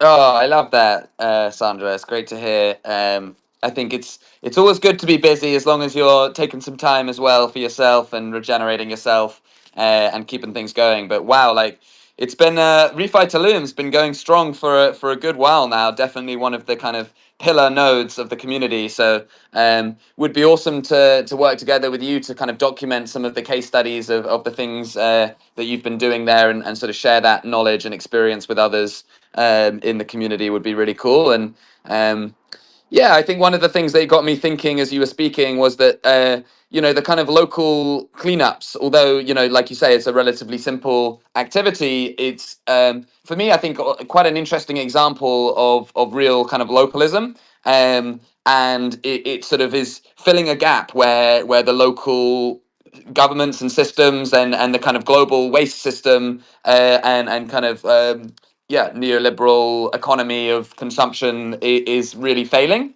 and there isn't the adequate systems there to really have those good collection systems, and that's where the local community says, hey, we've got to step in here, we've got to organize, we've got to develop the systems to do this, we've got to raise the funding, we've got to coordinate the volunteers, and then connect that up with a larger global network to show what's going on. And that's where the kind of blockchain and refi element comes into it. But yeah, I just think that's an interesting example, and I think right now the localism movement seems to be at a sort of really a pressure point. I mean, we could see like the kind of tariff wars and the protectionism kind of obviously there's a lot of kind of scary stuff with that, but in a sort of strange way that also has a real potential to kind of accelerate this localism movement, because with government stepping back and gutting of public services, there's going to be ever increasing needs for communities to step up and develop these local systems and develop more resilience. And that's obviously only accelerated with other climate, environmental kind of challenges there. So yeah, I think it's exciting opportunity for others to kind of look at these models and see how we can bring these things into our local communities. So yeah, great to chat with you, Sandra, and hear your updates. Thanks, Mani. Cool. I mean, I'm curious. Is that Al behind Refi Bay Area? Curious if any of that resonated with you as well, and definitely curious to learn a bit more about what you're cooking. Relatively newer node, but seems super exciting and interesting and quite ambitious and radical. What you're trying to do. So I don't know if you're there and able to unmute and come share a little bit. Hey, Monty, Jimmy, everyone else. Thank you for inviting me up here. Yeah, uh, everything I'm hearing, super inspiring. That's been our main thing. We love that word, inspiration, and that's what happened from the beginning. From the time we were looking for an aligned group last year, right around June, we were looking for, okay, who are we most aligned with, in the ideas that we have, and it was definitely Refi DAO. And then as we started building some ideas that were mainly, they originated from how do we fund these big problems we have in the big cities, like homelessness, like affordable housing, like, you know, people that are in the streets for other reasons that other than economic, and then just like reviving the suburbs in the sense of community instead of them being so isolated. So these things require some very ambitious amounts of funds, and mainly we thought that it had to do with like the economy in general and real estate, because that's how, or urban planning you could say as well, because these are the things that shape the cities. So one thing that really is resonating right now is, for example, Ethereum localism, because as we are becoming more versed in Web3 and we start talking to the communities, we start attracting more people that are experts in Web3. And then it's like we start discovering new tools that are perfect for the model that we're implementing. And that model that we're implementing, and like you said, Monty, is like locally right now becomes even more important. Whether it's a good reason why it's happening or a bad reason, hey, it is happening. So a lot of the products and projects that we're working on are very, very local based, and we are concentrating on those. And the solutions are just arriving to these projects as a, not only as a side effect of the tariffs, but also as a, like I said, based on the conversation about Web3. So the three main projects. Well, first of all, our initial approach is what we call the network marketplace, or an on-chain network marketplace, and we wanted to cluster the trades that have more to do with like urban planning and real estate development. So these were, design, construction, solar, and real estate, right? So we started clustering these activities and providers of these services, and we went out to do a business campaign. And then the model, I guess, is pretty simple, but maybe it was new to refi. It was like, hey, why don't we just like allocate a percentage of the services that we do, the revenues that we receive from these services, and not only from the services themselves, but also from the salespeople, because most of us were salespeople. I'm both, actually. For example, myself as a lead of the Refi Bay Area, I'm a salesperson, but also an architect, a solar contractor, a real estate developer. So I was able to do a lot of these things myself, but that helped me, attract people from many of these trades. So as myself leading that effort, we started offering these services, and then started allocating funds back to regeneration. So we were going to do a 10%, but then 10% became very difficult. Of course, when you go out there and sell services, you start like having to lower your price a little bit sometimes. So at the end, it was 5%, but 5%. So the sales impact was about 75,000. So 10% was close to 4,000, right? So 4,000 went back into new proposals, very regenerative proposals, new events, small events, but nevertheless events. We also went to New York because we wanted to be Cosmo local, and then we started like sharing those same ideas in New York, and we attracted some very, very interesting service providers that we'll share later. These things take a while, right? Because we're talking about designing high rises, like living walls on high rises, building, distributed communities, like we call constellation communities. That whole thing created a new movement that we're calling Constellation Punk. So all these things are curations by Refi Bay Area. So in the beginning, we were saying like, okay, all these ideas about design, development, and how we allocate those funds back to Web3, they became curations. I'm sorry, they were going to be incubations, but the incubation work was so big that it was like, okay, maybe let's just call them curations from now. And Will Ruddick from Grassroots was one of those persons that started advising us, which was awesome. But if you look at our profile, you'll see that right now we started simplifying things, and we appreciate you guys also, all this toolkit, all these like cohort things that you guys have done, Monty and Scott, and the Refi DAO region coordination, a lot of the other people that are here that are so experienced, that have been great mentors, like Jimmy, like Will, Wasabi. I appreciate all of yours advice, and like, hey, just get it out there. Get those ideas out there, start building. And now we're in the process of putting all of these like flow of transactions back on the blockchain, and then trying to see, okay, how much, or like, so we're going to use a dashboard called BlockC. Is brand new, so now we can say, okay, now we can attract like a lot of these service providers that want to be native on Web3 on their transactions, for example, right?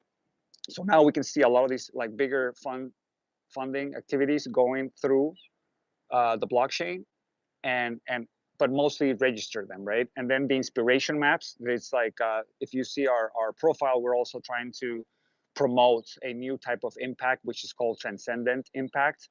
So that means like, hey, who inspired who? Because sometimes people don't give credit to the other person, like, hey, you inspired me to do this, and then all of a sudden this person makes like $1 million.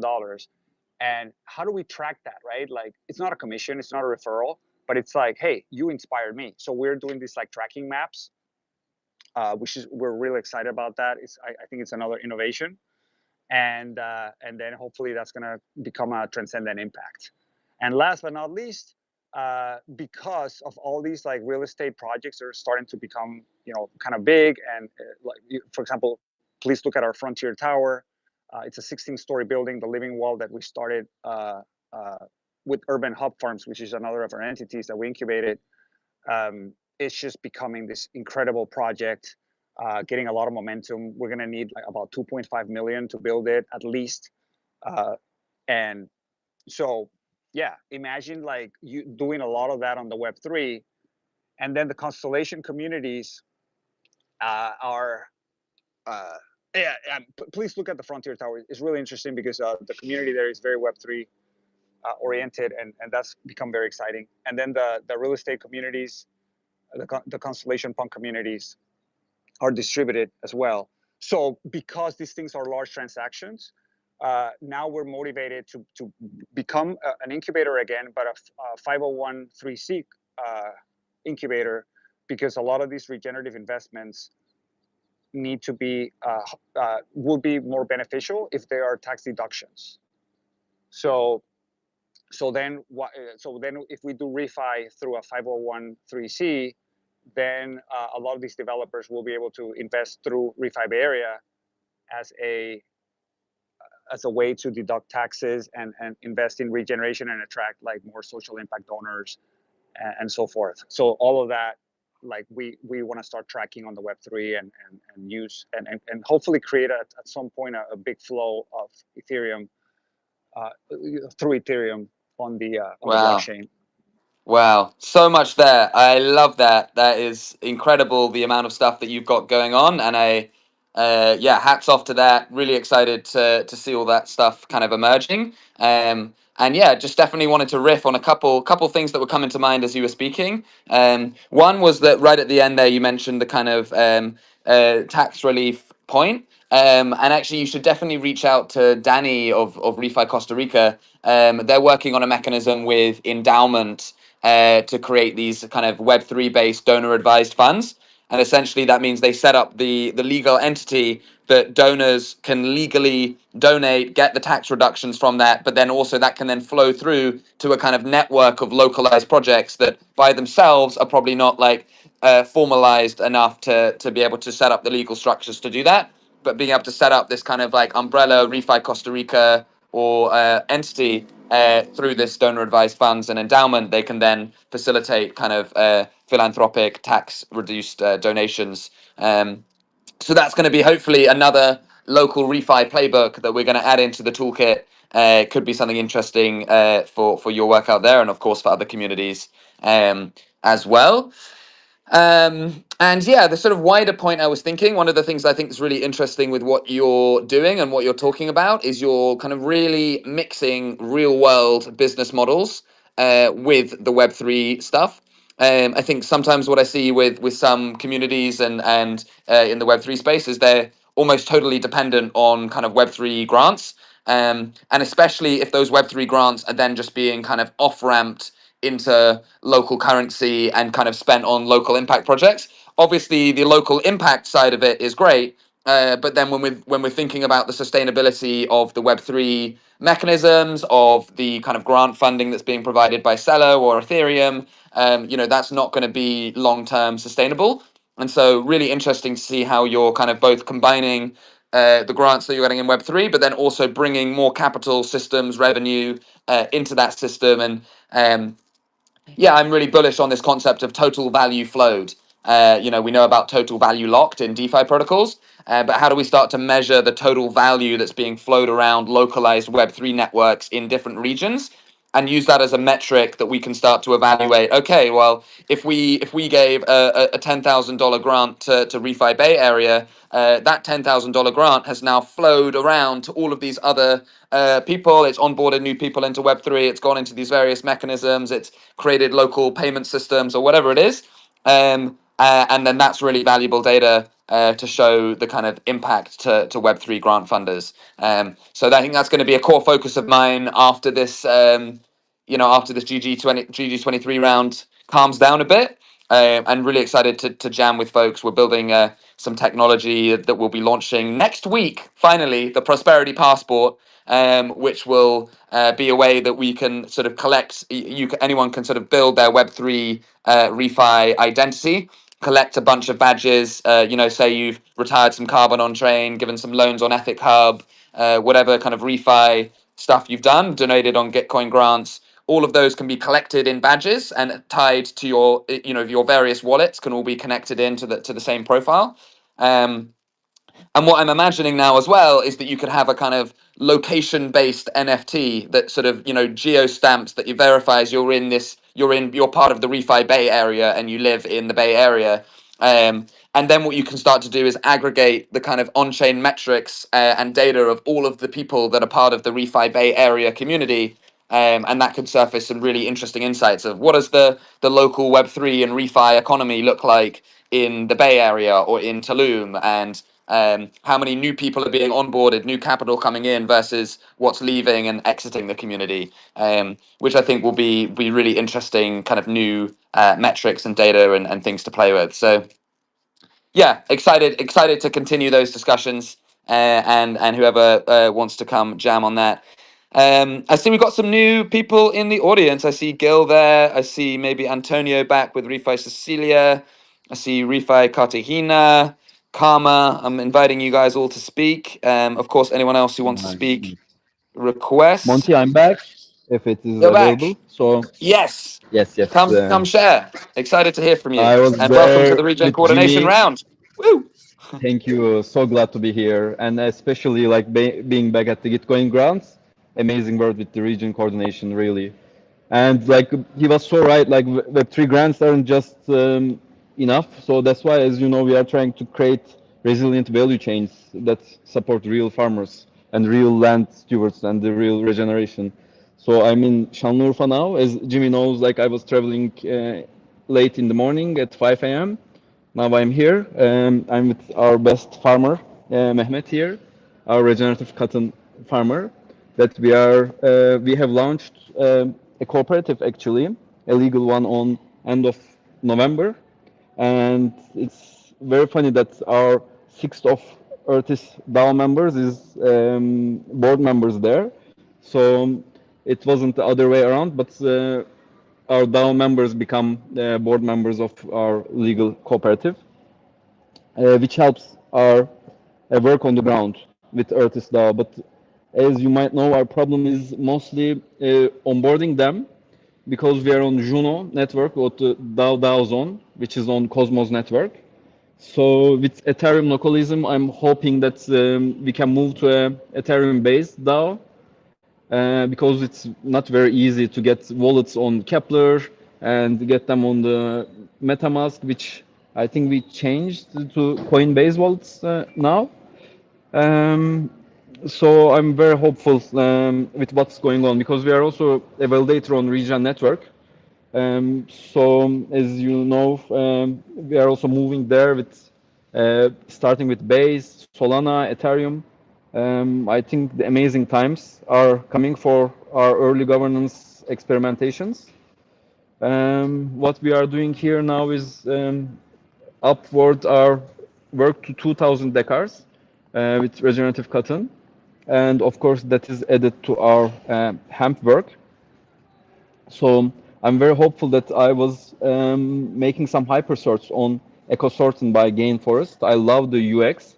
You were telling me that you are updating the hypersort, so it's amazing with this. You can get the coordinations, you can get the land over there.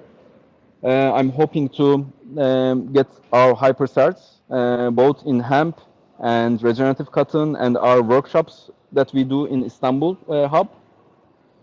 What else? Yeah, excited to be here. Do you have any questions that I can answer? Yeah, I'm curious. Have you guys got like a local methodology that you're using to generate kind of ecological credits with the hemp farm or other kind of ecological initiatives you've got going, and how is those assets going? So, as you know, our plant is very versatile, and for last 7 years, we've been focusing on the groundwork and R&D on different sides with bioplastics, with health items, with textile, hempcrete, which is a material for construction, paper. So funny, but we have a hyperinflationary environment here. So, like, if you maybe take a quick look at the dollar versus Turkish lira, and you will see a very funny chart that it's like we've been rugged so bad. There's no coin like this, our Turkish lira. So, what value chain we will do is very funny. Don't laugh, but we agreed with some horse farms that we will get our raw materials to horses, at least to support our groundwork. Otherwise, the economy here is so bad that we couldn't scale up our hempcrete. But we are still continuing with it, at least working. We have maximum 2 walls in a house. We couldn't get a full house made with the hemp. So that's a bad thing. But yes, we have the written methodology. But on the theoretical side, unfortunately, we couldn't get into the practical way. With regenerative cotton, we already working with another endowment project from India that we partnered up here in Turkey. So they have experience over 15 years. That's why actually we got into the cotton. Otherwise, cotton is not my favorite plant, to be honest.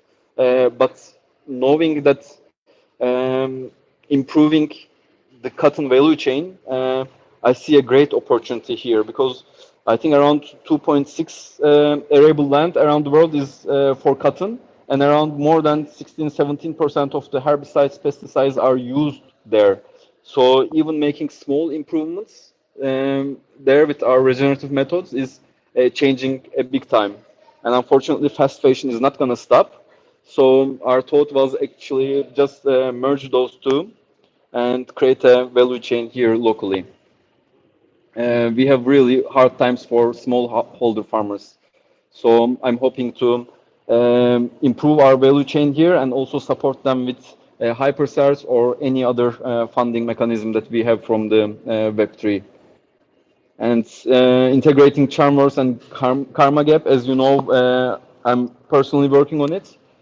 What else? Yeah, that's the thing if I could Nice. answer.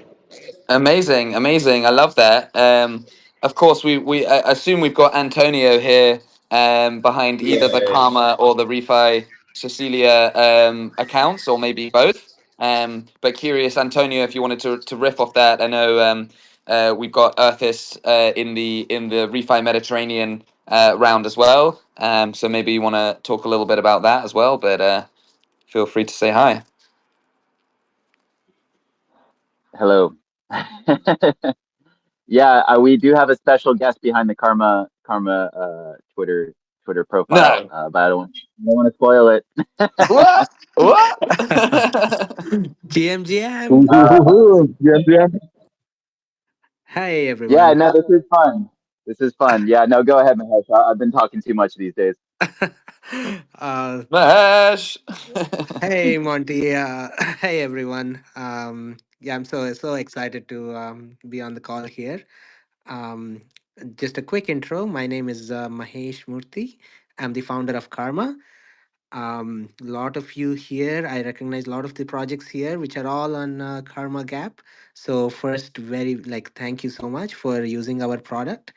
Hopefully, it is adding value to your projects, helping you get more visibility for your projects, getting more funding. So anything we can help with, please do not hesitate to um, message us on Telegram, or me or Antonio. We're always there to help out.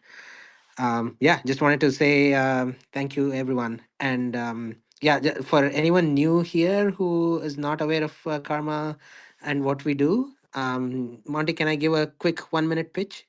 Please. Yeah. So our mission at Karma is to help builders and all the projects um, to showcase their work and unlock economic opportunities. That's our mission. And the way we do that is we have a product called Karma Gap. Gap stands for Grantee Accountability Protocol. Um, and the way it works is anyone can come on our platform and create their profile. That profile is stored on chain. So you're essentially building your on chain reputation.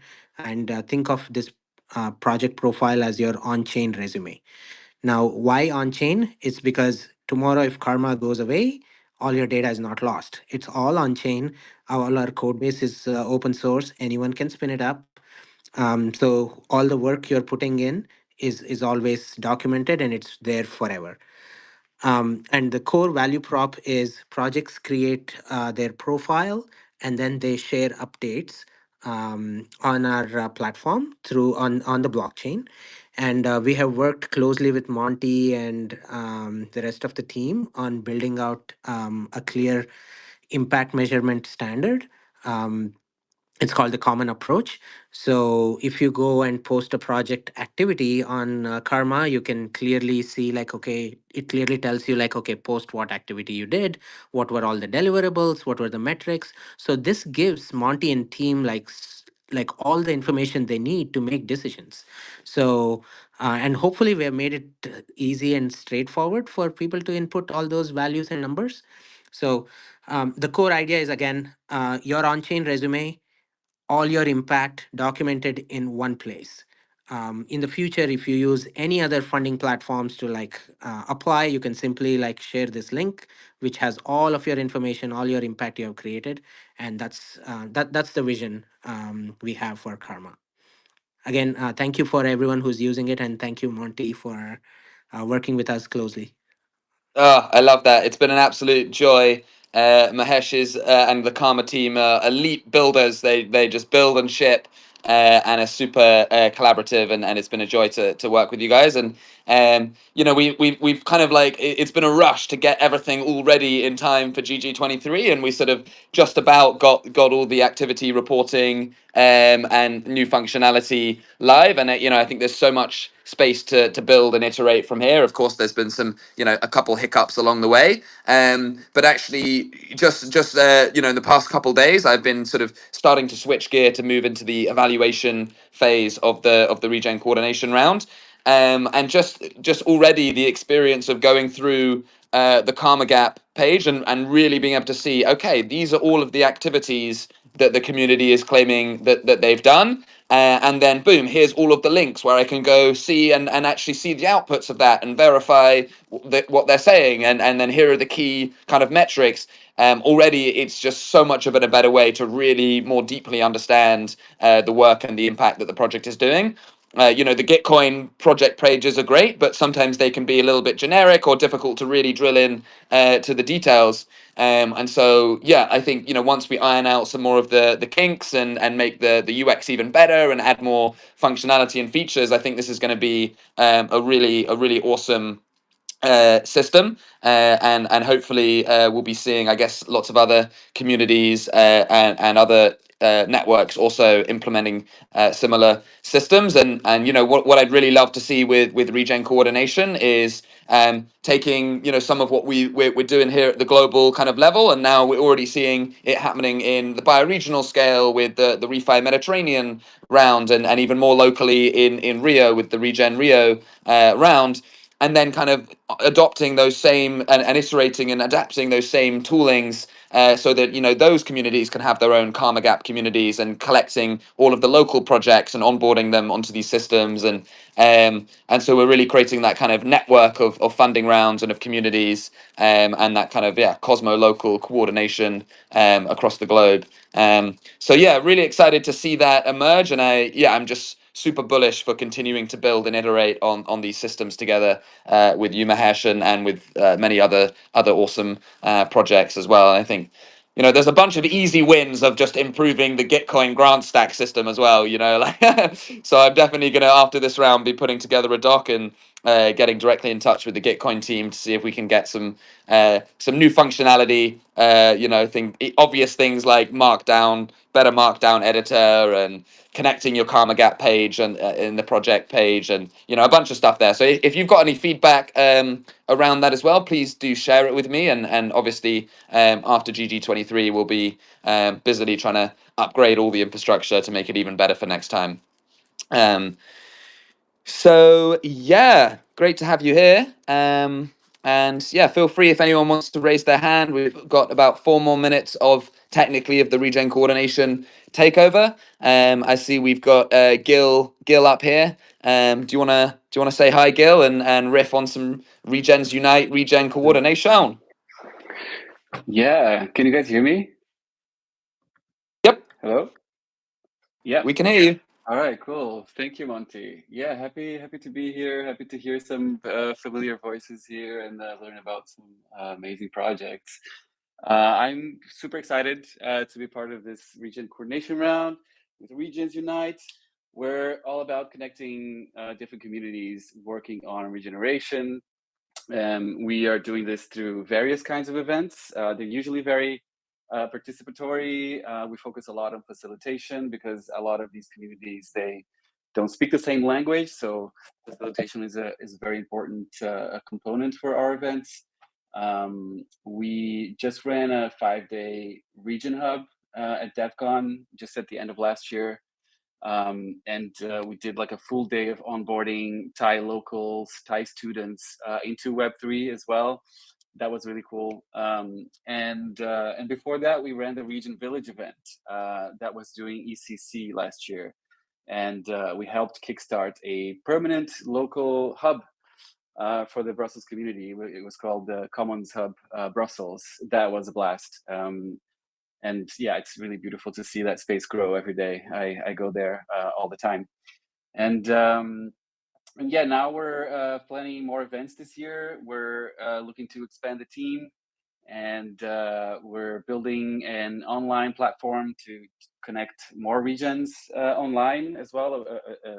We are very focused on IRL events, but we also want to in between connect people online.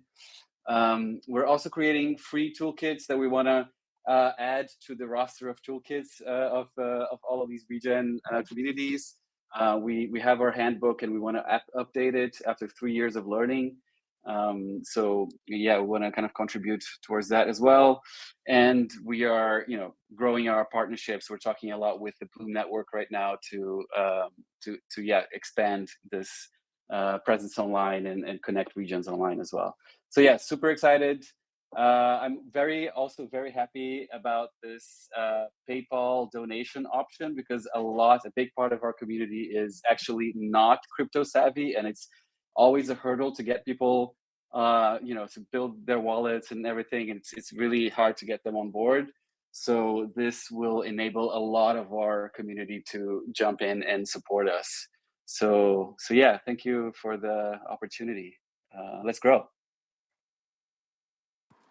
Love that, Gil. And yeah, excited to see what the latest version of the Regens Unite event handbook looks like, and we'd definitely love to add the Regens Unite event playbook into the toolkit. Regens Unite events are always ones that I particularly enjoy, and the design and structure of them is really cool with all of the liberating structures, really participatory and fun. Definitely some highlights of my year actually. So yeah. I'd love to hear from Greenpill Kenya too, as long as we're not stepping on toes of whoever's got the mic next. Yeah, we'd definitely love to hear from Greenpill Kenya. Wasabi's got his hand up as well. I'm happy to run over for a little bit as well, and we can hear from people, and then I guess it just drifts in. Or Jimmy, is there another host who's lined up next? There is, but we always make exceptions for special guests. I think we can power through. It's Carbon Copy. I'm not sure if he's gonna make it, but regardless, please do feel free. You know, we got plenty of time, so all good. Cool. Well, let's see if Wasabi's got a question, and then maybe go to Greenpill Kenya after that. Not, it's not a question. It's just it's just to talk a little bit about the use cases of Coconut Framework that we are super excited about, because it is often overlooked that after we transition from monocrop of coconuts to syntropic farming, we have been able to achieve, let's say, a major unlock when it comes to the kind of stuff that we can make possible now with the framework that we are building. And it is, just wanted to highlight that sometimes we kind of have like a short sight on what are syntropic farms capable of. From our point of view, you can use syntropic farms in many ways. Like syntropic farms, they can be onboarding tools for local communities. They can also be a hedge against everything else, because since you can grow different crops throughout the year, you are basically becoming that asset is becoming market agnostic in some ways. But also you can use syntropic farms for outcomes. Like you can say that okay, like we want to give away scholarships, or we want to use the revenue coming from X or Y farm for location specific outcomes, like say wildlife protection or even grants program. What if you can power grants program using the revenue coming from different kind of crops that have different kind of yield? So that's the most the most that we are excited about when it comes to our framework, is to start testing the waters on what we can enable and what kind of farms we can design. And we are doing that with the next farm that we are now. We have reached the infrastructure, the building phase is Coconut Adelphi, because this farm is going to donate. It's being designed as a public good, and it's going to be donating 40% of the profits towards public goods locally, but also globally. So it's a way of all for us to showcase how can you actually use syntropic farms not only for onboarding on a local level, but also to power public goods and great initiatives all over the world. So yeah, I just want to say that. Love that. Beautiful. Cool. Well, let's. Greenpill Kenya, are you there behind the mic? Can you unmute and hear us? Monty, GM, can you hear me? Yes, we can. GM, hello. Oh, nice. Thanks, Monty. By the as always, I always say you are the real hero in this space. By the region space, by the you're doing a lot, and definitely we encourage you to keep on going on, because the refi space, by the I think needs people like you, people who are motivated, people who will inspire others to do real things in this space. So cheers, man. Continue to do what you do. Continue with the grind. So definitely Greenfield Kenya, I think today is like more of collaborations and partnerships in the region space. By the coming from a TradFi background, going into DeFi, I think we didn't have all these partnerships and collaborations. I think everyone was just competing with one another. All the protocols were competing with one another. But when you come in the refi region space, the energy, it's amazing. So I think that's like something out of this world. But everyone is there for one another. Everyone is there to advise one another. Everyone is there to encourage one another. I think this is like the space to be right now. So for partnerships and collaborations, I think the toolkits, I think Refi DAO, which is making, I think that's an awesome thing. When we go to Regions Unite, I think they have talked about like having like a permanent local hub. I think that's a way to go for the IRL spaces. And down here in Greenfield, Kenya, we are doing the same. I think it's awesome. It's awesome, definitely, to onboard more projects, more people in the space. And I think when we come to East Africa, I think Jimmy has been into it. As East Africa, Kenya, I think he spent like 4 years. There's a lot of projects, a lot of refi projects. I think even in GG23, we have like 10 to 15, I think, from Tanzania, Uganda, Kenya, Rwanda. So I think it's like a hub. It's like global. And I always say we are getting all these toolkits from people who are abroad, global people, global thinkers, and definitely we come and implement them in our local communities. I think that's like something to go, something which is very, very, very unheard of, but it's encouraging, and I'll always say it's good to go. So I think right now we have like Greenfield Kenya has existed for, I think, 1 year, 3 months, 1 year, 4 months. It was like rough, I will always say, like starting out, we didn't know what we were going to do by then in this space, but we had like ideas. And definitely talking to people in the region space, Jimmy, Monty, guys from Greenfield chapters, Refi DAO, I think Shamba Network, all these projects, by the way, we just come and definitely we zoom down like to 3 projects. And definitely when we talk about partnerships and collaborations, I think Gainforest, by the way, from Cello ecosystem is doing like good shit with hypersats, where you can be able to meet like an NFT, which is called maybe a dynamic NFT, which you can be able to launch it in the marketplace, and definitely people can be able to come and bid, buy, sell, and definitely all these profits, by the way, will go back to the people who are doing the real job in the ground. So I think that's like a good thing. We have minted like ours for the last 1.5 years, what you're doing. And I think it's launched in the again for a marketplace. It's awesome. It's awesome. Mahesh is here with the Kama Gap. I think it's good for you to be able to see the impact which is made on the ground. Definitely Kama Gap is doing like an awesome job, definitely, with collaborations with you, Monty.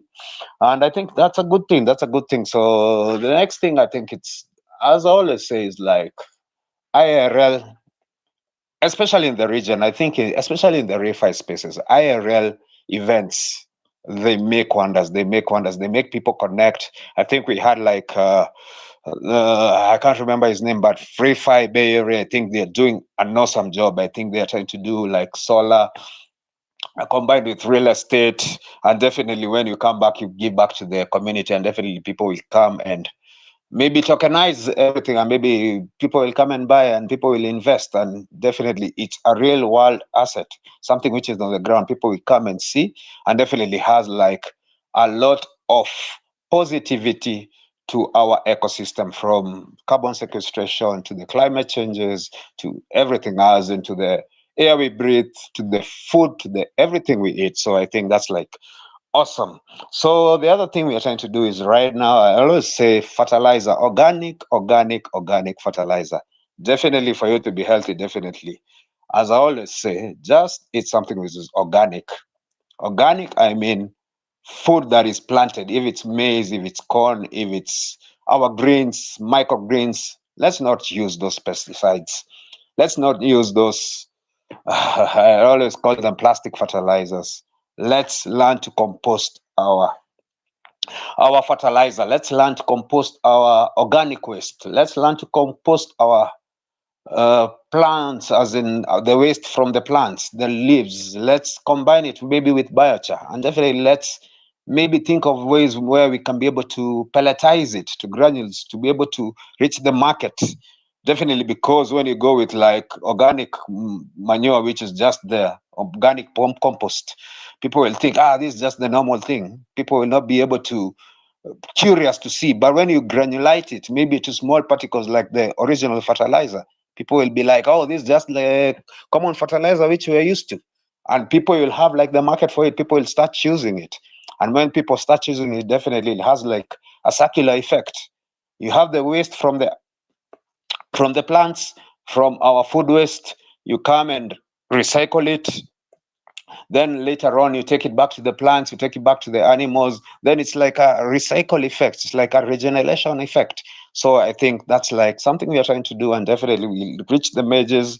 We'll do like we'll have like the machine to pelletize all these things we are doing. And definitely when you're going there to talk to the farmers, they say these are real genuine people with options to help and definitely conserve and definitely make the world and leave it better than we found it. So Greenpeace Kenya, that's what we're trying to do, and definitely we have like so many things.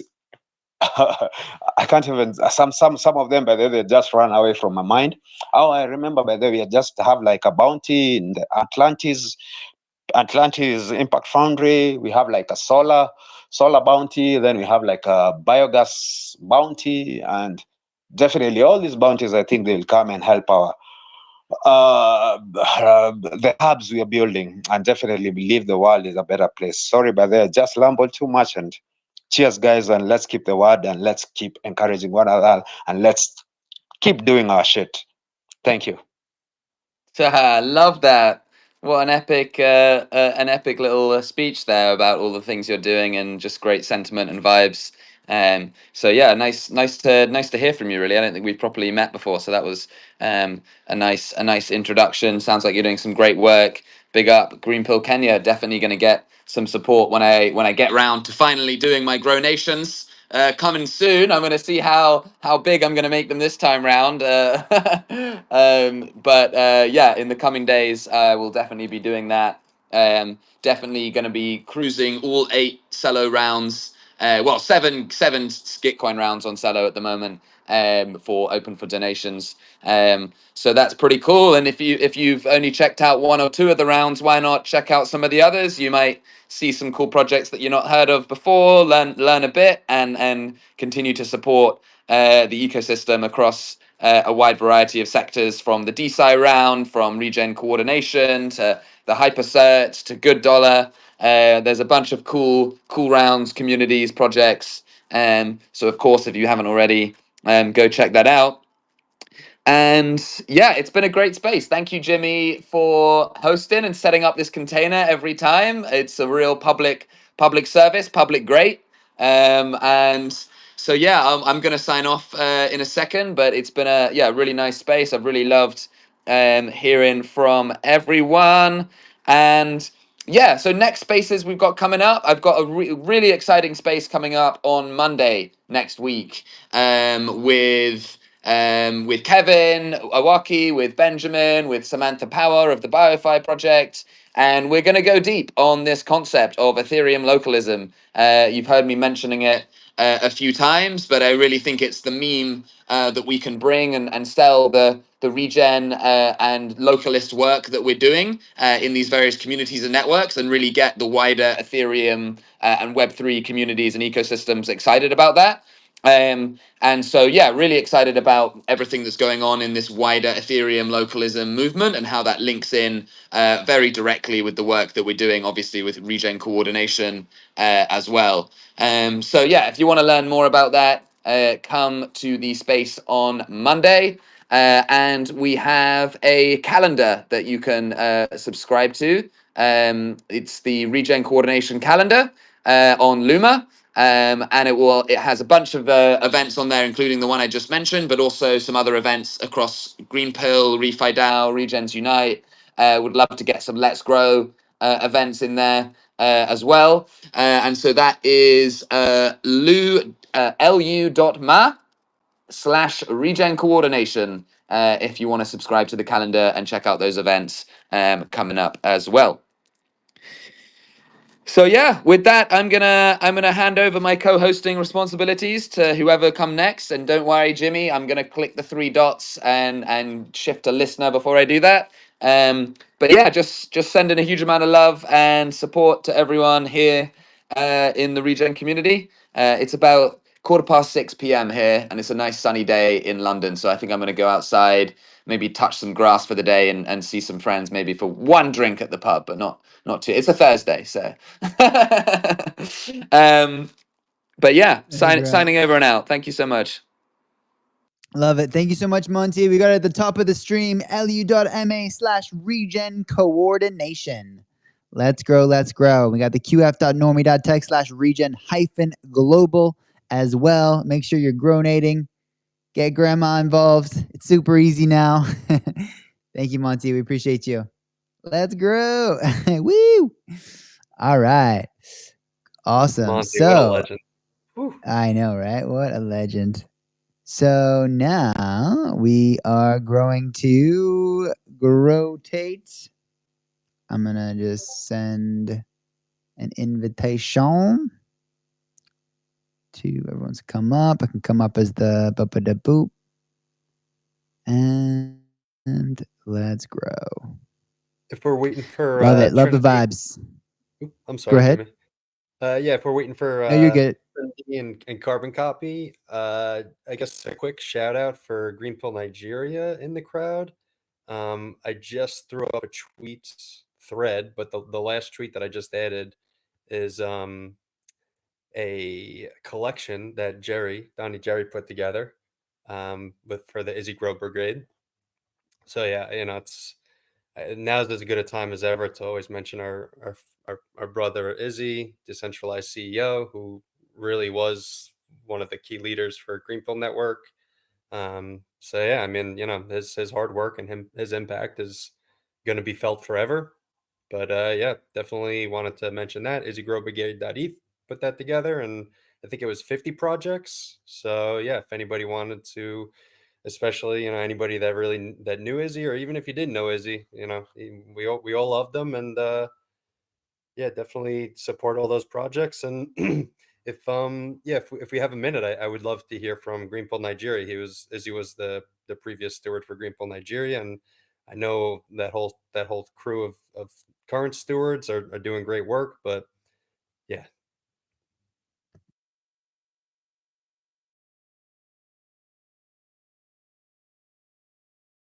Awesome. Yeah. Shout out to my brother Izzy. Support them, all 50 that he would have loved to support. It's really cool that we can do that continuously through the NFT. And yeah, I'm going to send an invite out to Greenpill. Oh, that's Greenpill Uganda.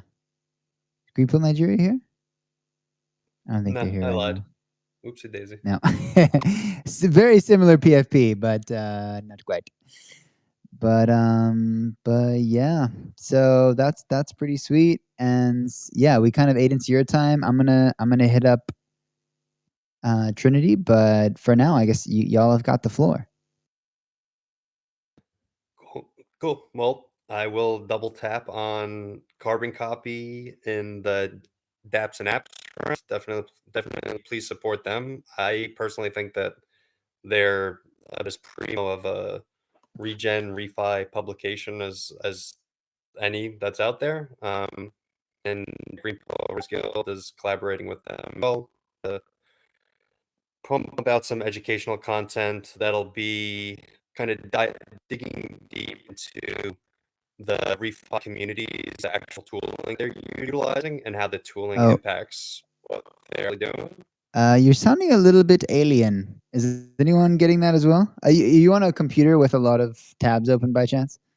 Or this sometimes happens when overload browser. Oops. So Soto, yeah, how's about 70 tabs.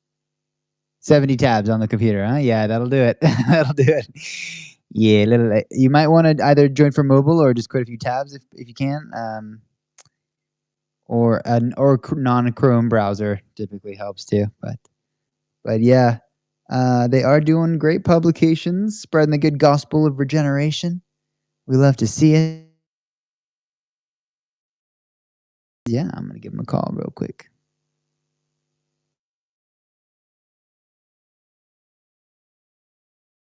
All right, while we do that, a little intermission of Let's Grow.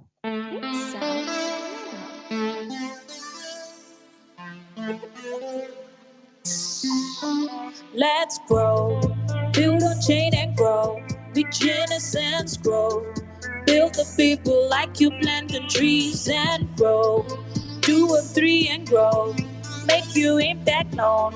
Societal change don't happen by itself. It's grown. What you know about building and chain? Getting users on board in your way. One at the station and that's a campaign. Yeah, with 10 at the stations, now that's an array.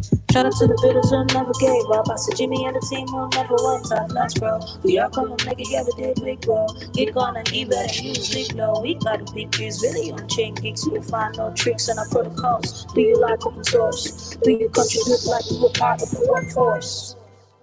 So no, we can take a break now. This is our time to procrastinate and do it right now. As opposed to hating and the bad talk, let's collaborate and partner up now. Cause the future is bright and green. We'll make it more green as we plant more trees. All right. Trinity is not responding, but we have a Lucius up here. What's going on, Centropic? And we got Refi Pangan. No, I'll be very quick. I'm just a secretary today. Trinity said in the group that his internet is bad, so he can join. Okay, fair enough. No worries. What's going on with you, Lucius? What's up? What's up, Jimmy? How's it growing? Can you Lucius? hear Let me me? call Lucius. Hey, what's up, buddy? I was Ah, just about okay, to use my cool. soundboard. Yes, I can. Oh, good. Growing well, my friends. It's growing well. We got a whole Yes, sir. Impact That's the concert reason coming up I'm this requesting weekend. to Super speak stoked because for it. What's new with I you? need the information. I already pinged you in Telegram, and I think you didn't add easy to the chat, so I think nobody will answer. So just no, it's Oh, just he's you not and in the me. chat. Okay, that's good to It's know. just you That's and me good in to a know. Telegram group Well, again. it's probably like a it's probably like a gotta accept link Yeah, no invitation type worries. deal. No worries. Just wanted to. So I'll like, I mean, he's a regular here, so I'll just tell him to accept it when he comes, or I'll like ping him. I could give him a call as I well. love A it. couple things, but yeah, Um, yeah, yeah, I wanna yeah. do this. I'm sorry, this may be a technical thing, but this post, can I use the song of Let's Grow? Can you send it to me Hells yeah. so I can make it It like is also a video yeah. post? You know, and Oh, it's just like the song very cool. playing over and over, and it's just like a very very subtle animation. You know, like floating stuff, and that could be easy. Of So the lineup poster or yeah, of the lineup something or a poster. different. Yeah, the Oh lineup poster. wow, yeah, Yeah. that'll be awesome, man. Hell yeah. So I have it was uploaded into our Telegram of Tree Gens, so I could forward that to you. Yeah, that It's would in be the amazing. Tunes channel. Okay, Yeah, no worries. that would be I will do cool. that. Do that. And the information on the poster, yeah, that's gonna happen later. And maybe can you tell the audience about the concert? That would be cool. Yeah. So easy. He's kind of hippie regen royalty in a sense, because his dad. Yeah, he like I could play this song. I'm not gonna do it justice if I try to sing it, but you've probably heard it. Like if you've ever watched like a Woodstock recap video, you've heard the song. Like it plays there. I don't think they actually played at Woodstock, but it's like the song of that like time. And he's never Izzy's organized a bunch. Sorry, Ez has organized a bunch of Impact concerts, and he's never like you had the car, or he's never asked his dad to like come and perform. But this time he felt compelled to do so because he's so pumped about it. So we have a very very famous and legendary musician coming through, and a bunch of people. I did grow calling. It's one of my segments here where I call people on Telegram and shillevator them into supporting Tree Gens. and and one of those people was Benjamin Life, and he turns out he's a musician. So he's coming through, and I think Carla is too, and a whole bunch of people. And yeah, we're gonna have like poets coming through, like climate poets, multiple of them. One that I met at COP29 who's super talented. She's from India, and this starts noon Pacific, 3 p.m. Eastern, which is 7 UTC, 7 p.m. UTC this Sunday. So make sure you are. We should probably make a Luma about this. That would be smart. Oh, we should add it to the Regen calendar. Boom. Impact Concert Regen Coordination Calendar. There we go. Let's do that. I'll hit up Monty. He literally just said on the show that he wants to get some grow stuff happening, some growtastic stuff. So happy days. Let's That's so grow. cool. And Let me yeah, know if there's a pictures in between. chance for me to play. I would love to play something as well. But I don't know Wait, if what? I. Alexius Yeah. is a musician? Yes, sir. Bruh. I play piano. Yo, Yeah, I'm discovering that so many people are musicians through this. I had no idea, bro. yeah. It's been it's been a wild journey. I'm a frustrated musician, so I always use piano to, like to regenerate, to be calm, to be in peace. Sometimes I learn stuff. I used to play piano a lot when I was 7, 10. And then I quit because architecture eats your time. And then I'm starting to take it again, but now with another focus, more like of composition, and I just yeah. So maybe I can play something for you guys. Let me see. That would be phenomenal. We would love to hear from you. That would be super sweet. Yeah, we have so many legendary regen musicians coming through. It's really going to be an extravaganza. And we're live on 14 social media channels, including Regen Network. Super cool. And Refight DAO. So their socials. So yeah, we're really cross-pollinating and growing. And this is the longest ever consecutive spaces we've ever done as a DAO. Almost 6 days consecutive without rugging it. Like, we have cracked the code. I think we're gonna break the world record of 196 hours, 8.2 days. Hell yeah. And hell yeah, we growing, we leveling up. And the video is okay. All right, so making some tea. Sorry about the background noise. I see we got Chris in the audience too. Welcome, Chris, and Change Code. I've sent you both invites. I've also sent an invite to Civil. Anyone who wants to come up, Refi Cartagena, Shimon up, Torepa. I'm just in my kitchen making some grub while we're filling a slot of a no-show. So let's grow, let's grow. Much love, friends. And coconut. Tell us about the coconuts. You said you're doing a variety of crops and growing a variety of things beyond coconuts. What else you growing, my friend? So, bro, that depends. Like the whole crop selection depends on the soil, the weather of the. Is location based. For the new farm, we're gonna be growing like 16 different species of trees, vegetable, fruits, a little bit of everything. Like, let me see. I have the summary right here. Yeah, we're gonna have 1, 2, 3, 4, 5, 6, 7, 8, 9, 10, 11, 12. Like it's like 20 species that we're gonna be growing in coconut Adelphi because of I'm gonna pin the ecological census that we did. You can see that as of right now we have like 154 different trees already, mature trees in there. So yeah, pretty much what we're gonna do, we have a section for agroforest like trees, and we have a section for vegetables, and we have another section for other minor crops like all of the stuff that you use for seasoning, like pepper and stuff like that. Like, so it's a bunch of species. I have to. You can read the docs about Adelphi, but yeah, but we also doing a whole table with all of the species that are going to be planted. Like we already did a survey about what we have there growing, but now I'm gonna do another one with what's going to be planted. So yeah, where is it? Oh, there you go. Let me pin in the top. Love it, brother. Yeah, plant it up there. Plant it in the garden, my friend. Plant it up. Yo, Machek, you should play at the concert too, my friend. We got an impact concert. You're a musician. You got to play. Yo, anyone who is a regen musician, if you know someone who's got some hidden talents, invite them to the impact concert. Let's freaking grow. So a lot of y'all know that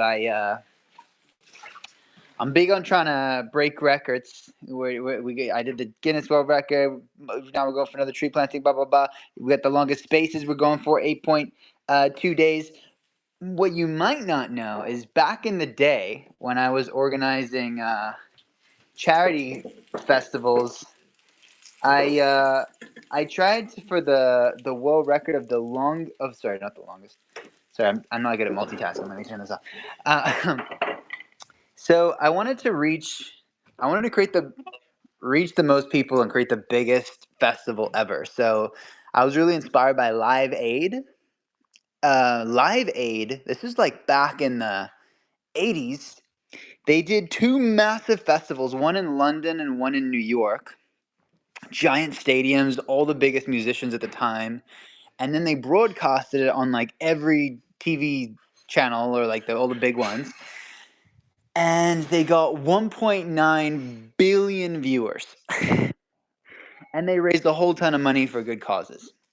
And I was like, 1.9? Like they got so close to the two Bilski. You know? So in 2019, I threw a multi-day camping festival, and we raised a bunch of money for charity. I was like 40 something thousand or something, and it was a cool learning experience. And I was gearing up for the second one, and we're gonna go do another big festival, right? And then COVID happens, and it's like no events allowed. And so we're like, shit. Well, what if we did this online impact festival and tried to broadcast out? And that's when we went live on Unify, which had like 2 point something million followers, and in total across all the channel partners, when we went live, we got 3.5 million reached. That was the total reach of all the content we put out at the time. And okay, it wasn't 2 billion, but it was still pretty awesome, you know? And that was maybe like my first experience of setting a big goal and really growing for it. They say if you shoot for the shoot for the moon, even if you miss, you might land upon the stars, something like that. This is the Les Brown saying. And yeah, so who knows what will happen in the future? If we really crush this thing, I think we are making a lot of great progress with a bunch of channel partners, and leveling up the content, and the fact that this impact concert just organically grew through what we got going on here is pretty awesome. There's Easy. There's Easy. Easy, you're in the audience. I think I invited you to a chat with Lucius. He's our artist. So please check TG. And I was just promoting your impact concert and what might be possible in the future. I'm not saying we're going to reach 2 billion people online, but I do think that is a pretty cool goal to accomplish. Because what could we achieve if we could reach 2 billion people? And what is possible? It's in the realm of possibility. It's not likely at this point, but in the future, it is totally possible. Anyway, welcome up to the stage, Machek and Mr. McGee. GM, Jimmy. How are you, brother? I am great. I am grateful. I am joyous. Yeah, I that's am, you are like dude. I you. slept. You guys Yeah. are like, oh no, Jimmy must not sleep at all. I slept 9 hours last night, guys. I caught Oh, up on a lot of sleep debt, and that is the power of community right there. Would not cool. have been possible without you, incredible legends. Yeah, it's night here, 1:30 at night. I just finished cooking for Uho, my beautiful puppy. And listening, and yeah, I'm ready. We talk with Easy. I send some messages to my artist friends.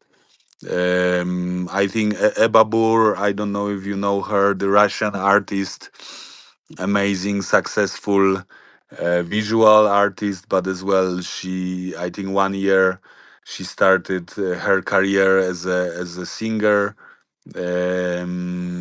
So I think she will. I hope she will reach out to Easy and set it up. I'm taking my ukulele. I'm leaving Saturday morning to see my daughter, so I'm super excited.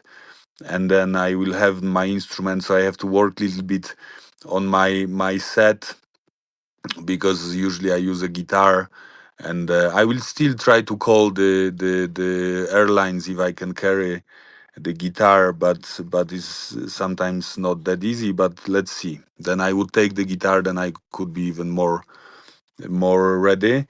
But yeah, I'm ready, and I will be with you from the beginning to the end in some hotel in Shanghai. Yeah, I wasn't able to spend time with my daughter, only us together for a while. So I'm so happy, and as well 18th, my brother finally reached China. I think he was walking for 23 years, and finally I will pick him up with his son and his wife. So I'm happy to, and we will go to Anyue, Anyue, the Sichuan place where I was running a project with the kids and the families. So I will go back in time with him. Anyue is very special place. It's a place with ancient cliff carvings. They are masters. It's Buddhism. It's Dao. So I will be able to, I hope, visit at least one family and then show them. I even try to get in, because it's not easy to the high school where I worked. So my brother's wife, she's a teacher, so she could see the school, Chinese middle and high school from inside. So yeah, looking forward, and I will try to, of course, be active here until 16. So yeah. Nice. Enjoy, guys. Nice to be here as always.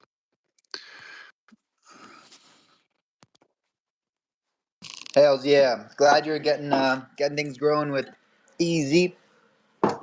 Every time someone says Easy, I think of Izzy, and that just made me think we should play some of his music. You know, we should play some Izzy tunes because that man was an amazing musician. When